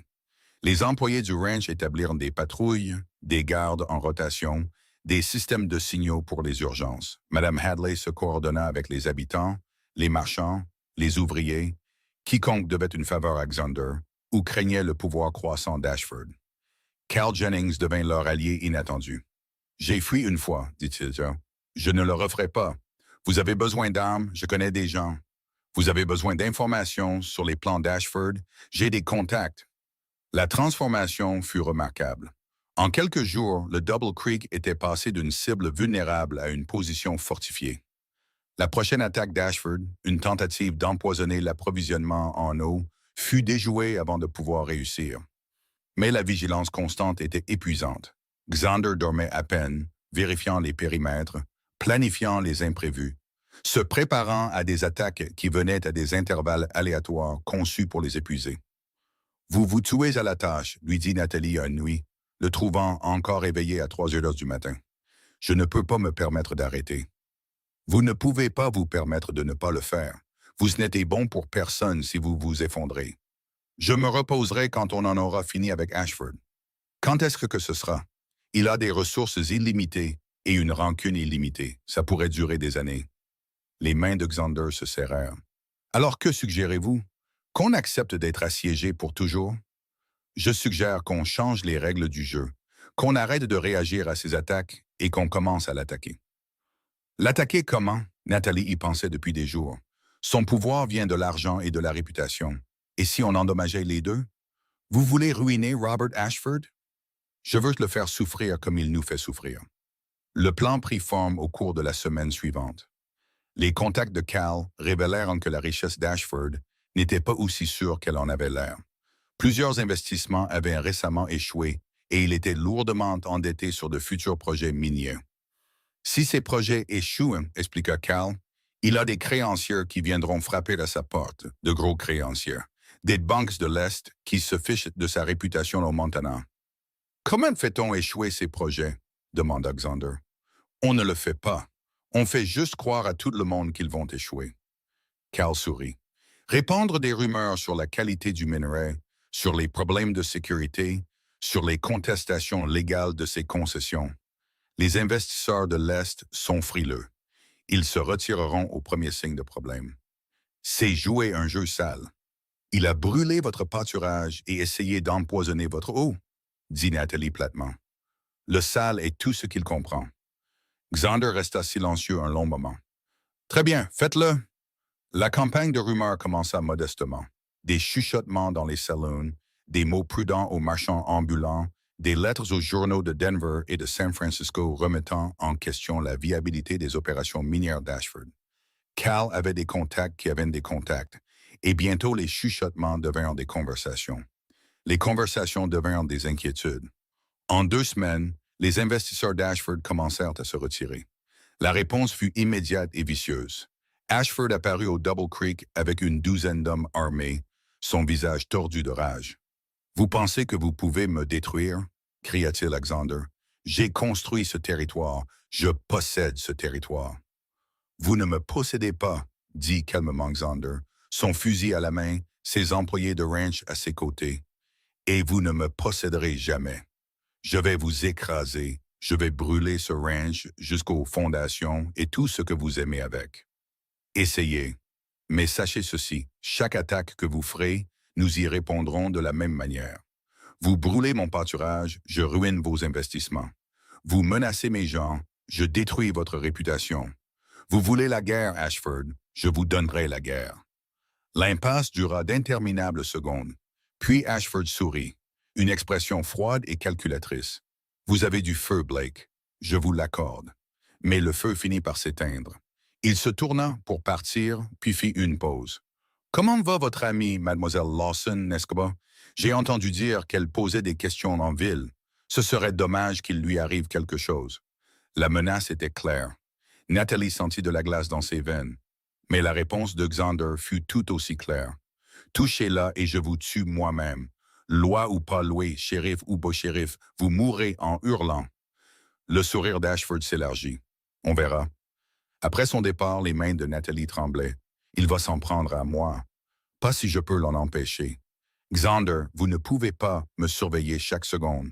Alors on s'assurera que vous ne soyez jamais seul. » Son visage était taillé dans la pierre. « Je ne le laisserai pas vous faire de mal. Je ne peux pas. » La peur dans sa voix, une peur réelle et brute, brisa quelque chose en Nathalie. C'était ce que Sarah avait dû ressentir, cette terreur d'être la faiblesse que quelqu'un exploitait. « Je ne suis pas elle, dit-elle doucement. Je ne suis pas Sarah. Je ne fuirai pas. Je ne me briserai pas. Et je ne serai pas votre fardeau. Vous ne l'êtes pas. Si je le suis. Tant qu'Ashford pensera que me faire du mal vous fait du mal, je suis une cible. Alors, supprimons cette cible. » « Qu'est-ce que vous dites? » Nathalie prit une profonde inspiration. « Je dis qu'on se marie, publiquement, bruyamment, pour qu'il soit clair que je ne suis pas une chose fragile qu'il peut menacer. Je suis votre partenaire, votre égal, protégé par la loi, la communauté et chaque fusil de ce ranch. » Xander la fixa. « Vous voulez m'épouser comme une décision tactique? » « Je veux vous épouser parce que je vous aime. L'avantage tactique n'est qu'un bonus. » Son rire était à moitié un sanglot. « C'est la demande en mariage la plus étrange que j'ai jamais entendue. Est-ce que ça marche? Nathalie Lawson, vous êtes la femme la plus exaspérante, brillante et féroce que j'ai jamais rencontrée. » Il la serra contre lui. « Oui, marions-nous. » Le mariage eut lieu 3 jours plus tard. Le révérend Mills célébra la cérémonie devant la moitié de Helena, la transformant à la fois en une célébration et une déclaration. Nathalie portait une robe simple empruntée à Madame Hadley. Xander portait son costume du dimanche, fraîchement lavé et repassé. « Xander Blake, prenez-vous cette femme? »« Oui, je le veux. » Je n'ai pas fini la question. « Peu importe, je le veux. » Des rires parcoururent la foule. Les yeux de Nathalie piquèrent de larmes inattendues. « Nathalie Lawson, prenez-vous? »« Oui, je le veux. »« Vous êtes tous les deux impossibles, » dit Mills en souriant. « Je vous déclare maintenant. » Le coup de feu brisa l'instant. Tout le monde se jeta à terre, cherchant un abri. Nathalie tomba au sol, Xander couvrant son corps du sien. D'autres tirs suivirent, perçant des trous dans le mur de l'église. « Les hommes d'Ashford !» cria quelqu'un. Les employés de ranch ripostèrent. L'église devint un champ de bataille. Nathalie chercha son Derringer, Sa robe de mariée déjà déchirée et sale. Restez à terre, ordonna Xander. Pas question. Ils se battirent côte à côte, défendant leur mariage, leur communauté, leur droit d'exister sans l'ombre d'Ashford. L'attaque dura 10 minutes avant que les tireurs ne fuient, laissant 2 morts, un des leurs, un employé de ranch nommé Pete, qui avait survécu à la tempête pour mourir au mariage de Nathalie. La célébration devint un enterrement. Nathalie tint la veuve de Pete pendant qu'elle sanglotait, sentant le poids de chaque choix qui avait mené à ce moment. « Ça doit finir, dit-elle à Xander cette nuit-là. Pete est combien d'autres en qu'Ashford ne soit satisfait? Je ne sais pas. La voix de Xander était creuse. Mais j'ai fini de jouer la défense. Demain, on porte le combat chez lui. Comment? Cal a trouvé quelque chose. Des preuves de fraude dans les concessions de terre d'Ashford. Pas seulement les nôtres, mais des dizaines d'autres.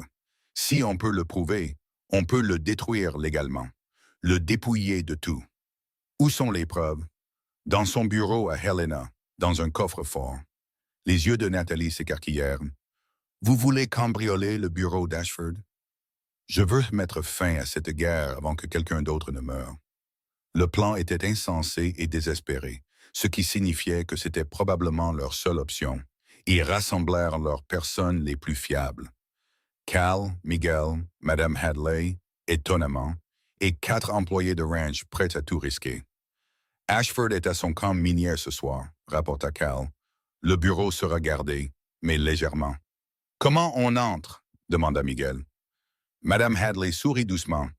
Par la porte d'entrée, je distrairai les gardes pendant que vous travaillez. Vous? Nathalie n'en revenait pas. Ma chère, j'ai tenu une pension pendant 3 guerres et une ruée vers l'or. Je sais comment gérer des hommes armés. Ils agirent à minuit. Madame Hadley approcha les gardes avec une histoire de chat perdu et de tarte maison. Pendant qu'ils étaient distraits par son charme apparemment sans défense, Xander et Nathalie se glissèrent par une fenêtre arrière. Le bureau était sombre et silencieux. Xander trouva le coffre-fort derrière un portrait d'Ashford lui-même. Il était normal que l'ego de l'homme marque ses secrets. « Tu peux l'ouvrir? » chuchota Nathalie. « J'y travaille. » Chaque seconde semblait durer 1 heure. Nathalie montait la garde, son Derringer prêt, son cœur battant la chamade. Dehors, la voix de Madame Hadley continuait de parler de son chat bien-aimé, Monsieur Moustache. Et savait-il qu'il était en partie siamois? Le coffre-fort s'ouvrit avec un clic. À l'intérieur se trouvaient des documents, des dizaines d'entre eux, des actes de propriété avec des signatures falsifiées, des contrats modifiés après signature, des lettres détaillant des pots de vin à des juges et des politiciens. La preuve d'un empire criminel bâti sur la fraude et la corruption. « On l'a !» souffla Xander. Puis la porte s'ouvrit brusquement et Ashford se tenait là, une arme pointée sur la tête de Xander.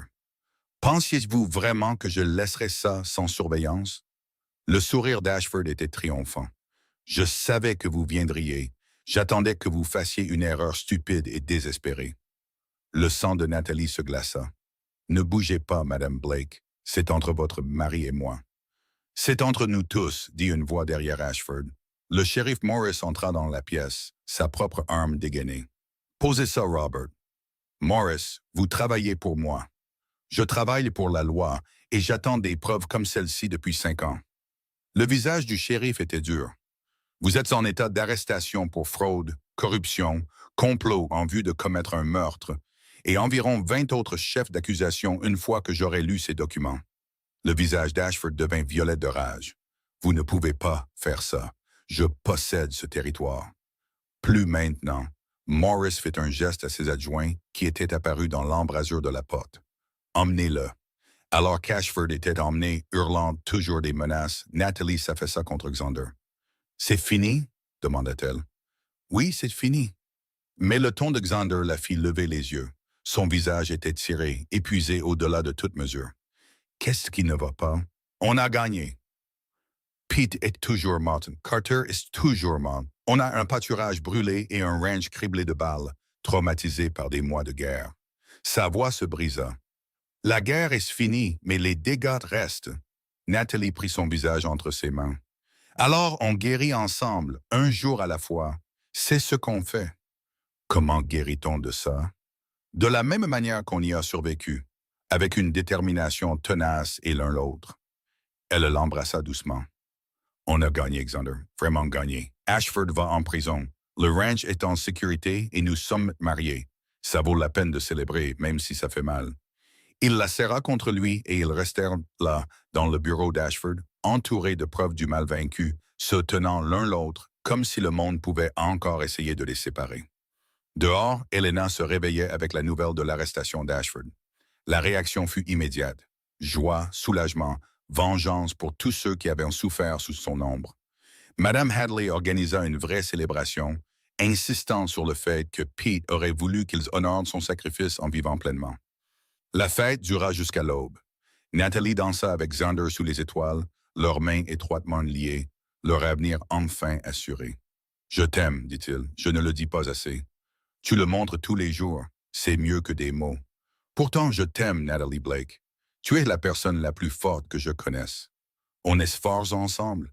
C'est ce qui fait que ça marche. » Alors que le soleil se levait sur le territoire du Montana, peignant les montagnes d'or, Natalie ressentit quelque chose qu'elle n'avait pas ressenti depuis des années. La paix, pas l'absence de conflit, mais la présence de l'espoir. Ils avaient affronté chaque tempête qui s'était présentée et ils avaient survécu. Plus que survécu, ils avaient prospéré. Et quelles que soient les tempêtes à venir, ils les affronteraient de la même manière, ensemble, comme un seul être, à travers le feu, la fureur et l'amour féroce et tenace qui les avaient menés jusqu'ici.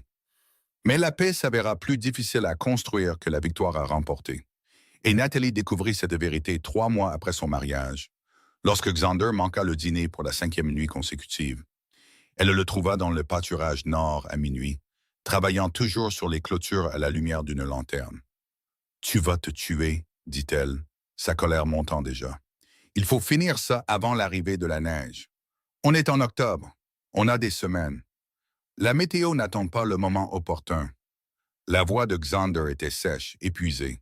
« Tu ne comprendrais pas. » Les mots la frappèrent comme une gifle. « Je ne comprendrais pas. Je travaille sur ce ranch à tes côtés depuis des mois. C'est différent. » « En quoi est-ce différent? » « Parce que c'est ma responsabilité, mon héritage, ton excuse pour m'éviter. » L'accusation explosa d'elle. « Tu as gagné, Xander. Ashford est en prison. Le ranch est en sécurité. On est mariés. Mais tu agis toujours comme si la guerre n'avait jamais pris fin. La guerre a pris fin. Le travail, non. Le travail ne finira jamais si tu l'utilises pour te cacher de tout le reste. » Les mains de Xander se crispèrent sur le poteau de clôture. « Je ne me cache pas. Je subviens à nos besoins. Je construis. Je m'assure qu'on survive à l'hiver. On survivra. Mais notre mariage... » La voix de Natalie se brisa. « Je ne me suis pas battu à tes côtés en enfer juste pour te perdre à cause de poteaux de clôture et de décompte de bétail. Tu es dramatique. Je suis honnête. Tu es tellement concentré sur le ranch que tu as oublié qu'il y a une personne ici qui a besoin de toi aussi. » Xander la regarda enfin et l'épuisement dans ses yeux était écrasant. « Je ne sais pas comment être les deux. Le rancher qui fait tourner cet endroit et le mari que tu mérites. Je n'ai pas besoin de la perfection. J'ai besoin de ta présence. Je suis là, n'est-ce pas? Non, tu n'es pas là. Tu es quelque part dans ta tête, à mener des batailles déjà gagnées, à prouver des choses à des fantômes qui s'en fichent. » Le silence qui suivit était lourd d'une vérité que ni l'un ni l'autre ne voulait reconnaître. Finalement, Xander parla. « Mon père a tout perdu parce qu'il n'a pas travaillé assez dur, n'a pas assez bien planifié, ne s'est pas assez sacrifié. J'ai juré que je ne serais jamais comme lui. Alors tu nous sacrifies à la place? » Ce n'est pas juste. Rien de tout ça n'est juste. La colère de Natalie s'enflamma complètement. « J'ai renoncé à mon indépendance, ma sécurité, ma vie confortable à la pension pour être ici. Et pourquoi? Pour te regarder te tuer au travail pendant que je suis assise seule chaque nuit en me demandant si j'ai fait une erreur. » Le visage de Xander devint pâle. « Tu penses que m'épouser était une erreur? Je pense qu'on est en train d'en faire une. » L'honnêteté était brutale, nécessaire. On s'est battu si fort pour être ensemble et maintenant on se bat l'un contre l'autre en ne se battant pas du tout. « Qu'est-ce que tu veux de moi, Nathalie? » « Je veux que tu rentres pour le dîner. Je veux des conversations qui ne portent pas sur les réparations de clôture et le bétail. Je veux me sentir comme ta femme au lieu d'une autre employée de ranch que tu remarques à peine. Je te remarque. Vraiment? Quand est-ce qu'on a parlé pour la dernière fois de quelque chose d'autre que du travail? Quand est-ce que tu m'as demandé pour la dernière fois comment je me sens, ce que je pense, ce dont j'ai besoin? Xander ouvrit la bouche, puis la referma. La réponse était évidente dans son silence. C'est bien ce que je pensais, dit Nathalie doucement. Je retourne à la maison. Tu peux me rejoindre quand tu seras prêt à être vraiment mon mari au lieu d'un simple homme avec qui je partage un lit. Elle s'éloigna, sa colère se mêlant au chagrin. Derrière elle, Xander resta silencieux. Le lendemain matin, Nathalie se réveilla seule. Xander avait dormi dans le dortoir plutôt que de lui faire face. La prise de conscience fit plus mal que leur dispute. Madame Hadley la trouva en train de pleurer en préparant le petit déjeuner. Problème de mariage? Demanda la femme plus âgée doucement. Comment le saviez-vous? Parce que chaque mariage en a. De quoi s'agit-il? Nathalie expliqua. Les longues heures, l'isolement, le sentiment d'être invisible. Madame Hadley écouta, puis soupira. Les hommes comme Xander ne savent pas comment arrêter de se battre. Il a passé des années à défendre ce ranch, à te défendre, à défendre son droit d'exister. Maintenant que les menaces extérieures ont disparu, il ne sait pas quoi faire de lui-même. Alors il travaille jusqu'à s'effondrer. Il travaille jusqu'à ce qu'il se sente digne de ce qu'il a gagné, y compris toi. La perspicacité la frappa profondément. Il pense qu'il doit me mériter. Il pense qu'il doit tout mériter. C'est comme ça qu'il est fait. Madame Hadley versa du thé. Mais tu ne peux pas le réparer, Nathalie. Tu ne peux que l'aimer pendant qu'il apprend à se réparer lui-même. Et s'il n'apprend jamais, alors tu décideras si l'aimer vaut la solitude. Mais je soupçonne que Xander est plus intelligent que ça. Donne-lui le temps d'entendre ce que tu as dit. Le temps arriva plus vite que prévu. Xander apparut à midi, chapeau à la main, l'air de ne pas avoir dormi. Tu avais raison, dit-il sans préambule. Surtout, j'ai utilisé le travail pour éviter de faire face au fait que je ne sais pas comment être simplement heureux. Comment accepter la paix sans attendre la prochaine catastrophe? La colère de Nathalie s'adoucit. Je ne te demande pas d'arrêter de travailler. Je sais, tu me demandes de faire de la place pour nous, pour notre mariage, pour une vie qui est plus que la simple survie. Il s'approcha. Sarah disait la même chose, que je ne pouvais pas arrêter de me battre assez longtemps pour vivre. Je n'ai pas écouté et je l'ai perdu. Je ne ferai pas cette erreur à nouveau. Je ne suis pas Sarah. Non, tu es plus forte. C'est pourquoi je sais que tu partiras si je ne change pas. Et je ne peux pas te perdre, Nathalie. Je ne survivrai pas. Sa gorge se serra. Alors prouve-le, rentre pour le dîner, parle-moi, laisse-moi être ta partenaire en tout, pas seulement dans les batailles. Je le ferai, je le promets. Il tint sa promesse pendant 3 semaines. Puis l'hiver frappa durement et les vieilles habitudes revinrent.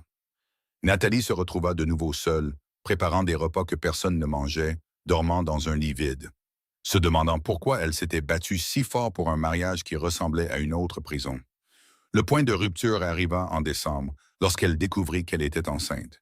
Elle annonça la nouvelle à Xander, alors qu'il examinait les inventaires de fournitures. « C'est bien, dit-il distraitement. On devra préparer la maison, faire construire un berceau. C'est tout ce que tu as à dire. Que devrais-je dire d'autre? Que tu es heureux, effrayé. Quelque chose qui ne soit pas une tâche à ajouter à ta liste. » Xander leva enfin les yeux, voyant ses larmes. « Nathalie, je suis enceinte de ton enfant et tu parles de berceau comme si je venais de te dire qu'on a besoin de plus de poteaux de clôture. » Sa voix se brisa. « Est-ce que tu veux même de ce bébé? » « Bien sûr que je veux. Est-ce que tu me veux, moi? » La question flotta dans l'air, brute et désespérée. Xander posa la feuille d'inventaire, ses mains tremblantes. « Plus que tout, toi et ce bébé, vous êtes tout ce pourquoi je me suis battu, tout ce dont j'ai rêvé. Alors pourquoi ai-je l'impression d'être en compétition avec ce ranch pour ton attention? Parce que je suis terrifié. » L'aveu sortit étranglé. Terrifié de te décevoir, terrifié d'être le genre de père que le mien était, absent, amer, brisé, terrifié que si j'arrête de travailler, d'arrêter de me battre, tout s'effondrera. Alors tu nous détruis pour éviter l'échec. J'essaie de construire quelque chose d'assez solide pour que tu n'aies jamais à t'inquiéter. Pour que notre enfant ne connaisse jamais le faim, la peur ou l'insécurité. Notre enfant connaîtra un père absent si tu ne changes pas. La main de Nathalie alla à son ventre. Je n'élèverai pas ce bébé seul pendant que tu te caches dans les pâturages et les granges. Soit tu es présent, soit je pars. L'ultimatum les choqua tous les deux. Le visage de Xander devint blanc. Tu partirais, emporterais notre enfant. Je ferai tout ce qu'il faut pour donner à ce bébé une vraie famille, même si cela signifie quitter l'homme que j'aime pour en trouver une. Natalie, je suis sérieuse, Xander. Je n'ai pas survécu à Ashford, aux fusillades et à une guerre pour ce ranch juste pour me perdre dans un mariage où je suis invisible. Change ou je pars. Elle sortit, son cœur se brisant à chaque pas. Derrière elle, Xander resta figé, le poids total de ses choix le frappant enfin. Cette nuit-là, Miguel la trouva en train de faire ses valises. « Tu pars vraiment ?» demanda-t-il. « Je ne peux pas rester, pas comme ça. Il t'aime, tout le monde peut le voir. L'amour ne suffit pas s'il ne me choisit pas, s'il ne nous choisit pas. » Miguel resta silencieux un moment. « Tu sais pourquoi il travaille si dur? Pourquoi il ne peut pas s'arrêter? Parce qu'il fuit son passé. Parce qu'il a tout perdu une fois. Le ranch de son père, son premier amour, son sentiment de sécurité. Le travail est la seule chose qui ne l'a jamais trahi. Jusqu'à maintenant. » Les mots la frappèrent durement. Nathalie avait été si concentrée sur sa propre douleur qu'elle avait manqué celle de Xander. « Il a besoin d'aide, dit-elle doucement. Il a besoin de toi. Mais il doit vouloir changer plus qu'il n'a besoin de continuer à fuir. » Elle ne vit pas Xander pendant 2 jours. Quand il apparut enfin, il avait l'air différent, plus léger en quelque sorte, malgré l'épuisement. « J'ai parlé au Reverend Mills, dit-il, de Sarah, de mon père, de la peur qui me pousse. » Nathalie attendit. Il a dit que la peur est un outil, pas un maître, que je l'ai laissé me contrôler si longtemps que j'ai oublié comment vivre sans elle. La voix de Xander était rauque. Je ne veux plus être cette personne. Je ne veux pas que notre enfant grandisse avec un père qui a trop peur pour être présent. Qu'est-ce que tu dis? Je dis que je te choisis, que je nous choisis, que je choisis d'être terrifié et présent plutôt que sûr et absent. Il prit ses mains. J'engage un contremaître pour gérer les opérations quotidiennes, quelqu'un en qui j'ai confiance pour faire tourner les choses afin que je puisse me concentrer sur le fait d'être un mari et, si Dieu le veut, un bon père. Le souffle de Nathalie se coupa. « Tu es sérieux? » « Je suis sérieux. Ce ranch compte, mais tu comptes plus. Toi et notre bébé. Vous êtes mon véritable héritage. Tout le reste n'est que terre et bétail. » Elle l'embrassa alors, féroce et reconnaissante et encore un peu en colère, mais prête à essayer. « Ne me fais pas regretter d'être resté, » prévint-elle. « Je ne le ferai pas, je le promets. » Cette fois, il tint sa promesse. Le contremaître que Xander engagea était un homme stable nommé James Crawford, qui avait travaillé dans des ranchs pendant 30 ans. Il connaissait le bétail, connaissait la terre, savait comment gérer les hommes sans que Xander ne microgère chaque décision. Lentement, douloureusement, Xander apprit à lâcher prise, à faire confiance, à rentrer pour le dîner et à parler réellement de choses au-delà du travail, à demander à Nathalie des nouvelles de sa journée, de ses peurs, de ses rêves pour leur famille grandissante. Leur fille naquit au printemps, une petite chose féroce avec le tempérament de Nathalie et la détermination de Xander. Ils l'appelèrent Emma Rose, en l'honneur de leurs 2 mères. « Elle est parfaite, » murmura Xander, la tenant avec des mains tremblantes. « Elle est bruyante, » corrigea Nathalie, épuisée mais heureuse. « Tout comme sa mère. Que Dieu me vienne en aide, 2 comme vous. » Mais l'amour dans sa voix disait qu'il n'en voudrait pas autrement. Les années qui suivirent ne furent pas faciles. Le ranch exigeait toujours de l'attention. La météo menaçait toujours. L'argent était parfois serré. Mais ils y firent en face ensemble, en partenaires, construisant une vie qui était plus que la simple survie. Emma fut suivie de 2 fils, Thomas et James, tous 2 forts et têtus comme leurs parents. La maison du ranch se remplit de bruit, de chaos et du genre d'amour qui vient du fait de se choisir chaque jour. Il y avait encore des disputes. Le tempérament de Nathalie ne disparut pas. Et Xander se réfugiait encore parfois dans le travail lorsque le stress le submergeait. Mais ils avaient appris à en parler, à pardonner, à revenir l'un vers l'autre, même quand c'était difficile. Le mariage, c'est affronter ses propres tempêtes, dit Madame Hadley à Nathalie un après-midi en regardant les enfants jouer. Que voulez-vous dire? Toi et Xander, vous n'êtes pas parfaits. Vous vous battez parfois comme des chats sauvages, mais vous revenez toujours l'un vers l'autre. C'est ça qui compte. Pas d'éviter les tempêtes, mais de les affronter ensemble. Les mots se révélèrent prophétiques lorsque la sécheresse frappa dans la 10e année des enfants.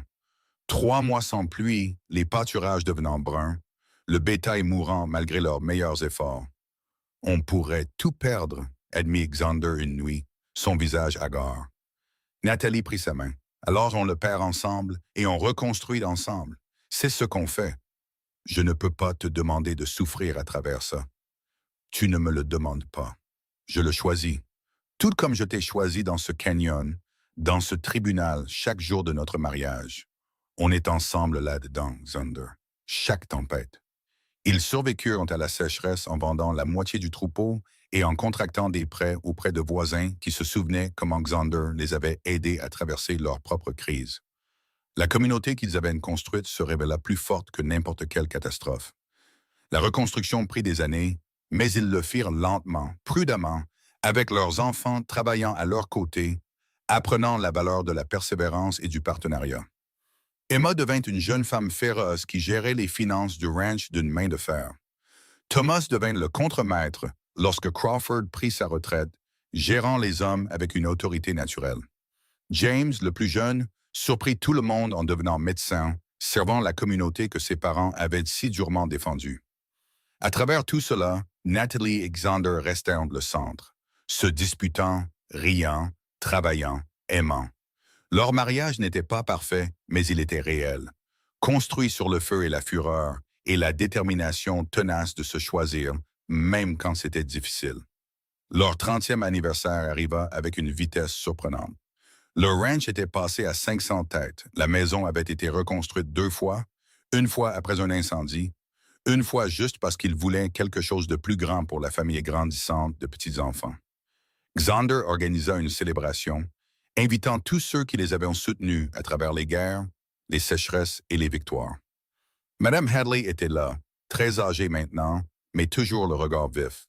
Cal Jennings, des cheveux grisonnants et fiers. Miguel, à la retraite mais visitant encore chaque semaine. Le shérif Morris, lui-même à la retraite depuis longtemps.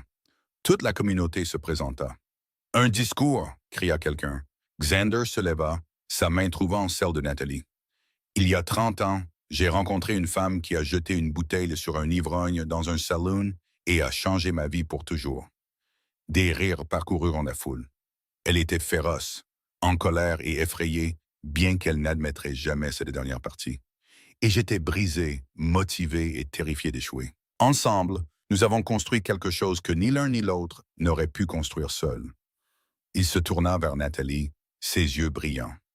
Tu m'as appris que l'amour n'est pas une question de perfection, c'est une question de partenariat, de se choisir à travers chaque tempête que la vie nous envoie, d'affronter la fureur et la peur ensemble jusqu'à en sortir plus fort.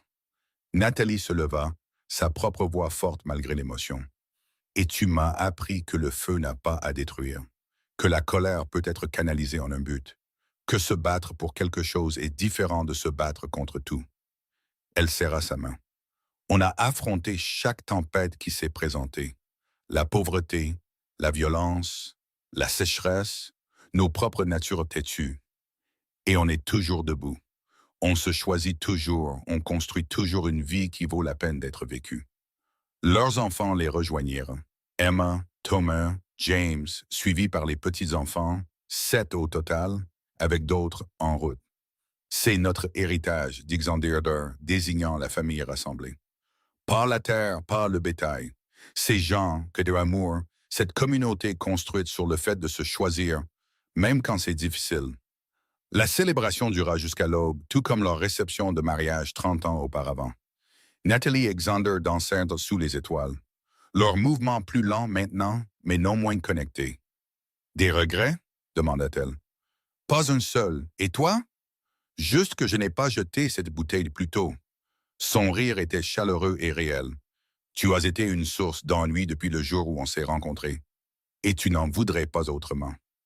Non, je n'en voudrais pas autrement. Ils se tinrent l'un l'autre alors que le soleil se levait sur le Montana, peignant les montagnes d'or. Le ranch s'étendait devant eux. Le travail de leur vie, l'héritage de leurs enfants, leur amour manifesté dans la terre et la postérité. Mais rien de tout cela n'avait autant d'importance que ceci. Deux personnes qui s'étaient battues en enfer pour se trouver, qui avaient choisi le partenariat plutôt que la fierté, l'amour plutôt que la peur, l'ensemble plutôt que la solitude. Le tempérament de feu de Nathalie ne l'avait pas effrayé à l'époque et il ne l'effrayait pas maintenant. Au lieu de cela, ils avaient appris à affronter ensemble chaque tempête d'amour. La fureur et la tendresse, les batailles et la paix, les jours difficiles et les jours magnifiques. Ils avaient construit une vie qui valait la peine d'être vécue. Un amour qui valait la peine d'être défendu. Un héritage qui valait la peine d'être laissé. Et à travers 30 ans de tempêtes, certaines douces, d'autres dévastatrices, toutes nécessaires, ils avaient prouvé que le véritable amour ne consiste pas à éviter les conflits ou à prétendre à la perfection. Le véritable amour, c'est se choisir quand c'est facile et quand c'est difficile, quand on est en colère et quand on est reconnaissant, quand les tempêtes font rage et quand le ciel est clair. Le véritable amour est un partenariat forgé dans le feu et trempé par le temps, construit sur la détermination tenace d'affronter chaque tempête ensemble jusqu'au tout dernier souffle. Et c'est exactement ce que Natalie et Xander Blake avaient construit. Un amour qui pouvait affronter n'importe quelle tempête, endurer n'importe quelle épreuve et en sortir plus fort. Prouvant une fois pour toutes que lorsque deux âmes féroces choisissent le partenariat plutôt que la fierté, elles deviennent une force imparable que même les plus violentes tempêtes de la vie ne peuvent en séparer.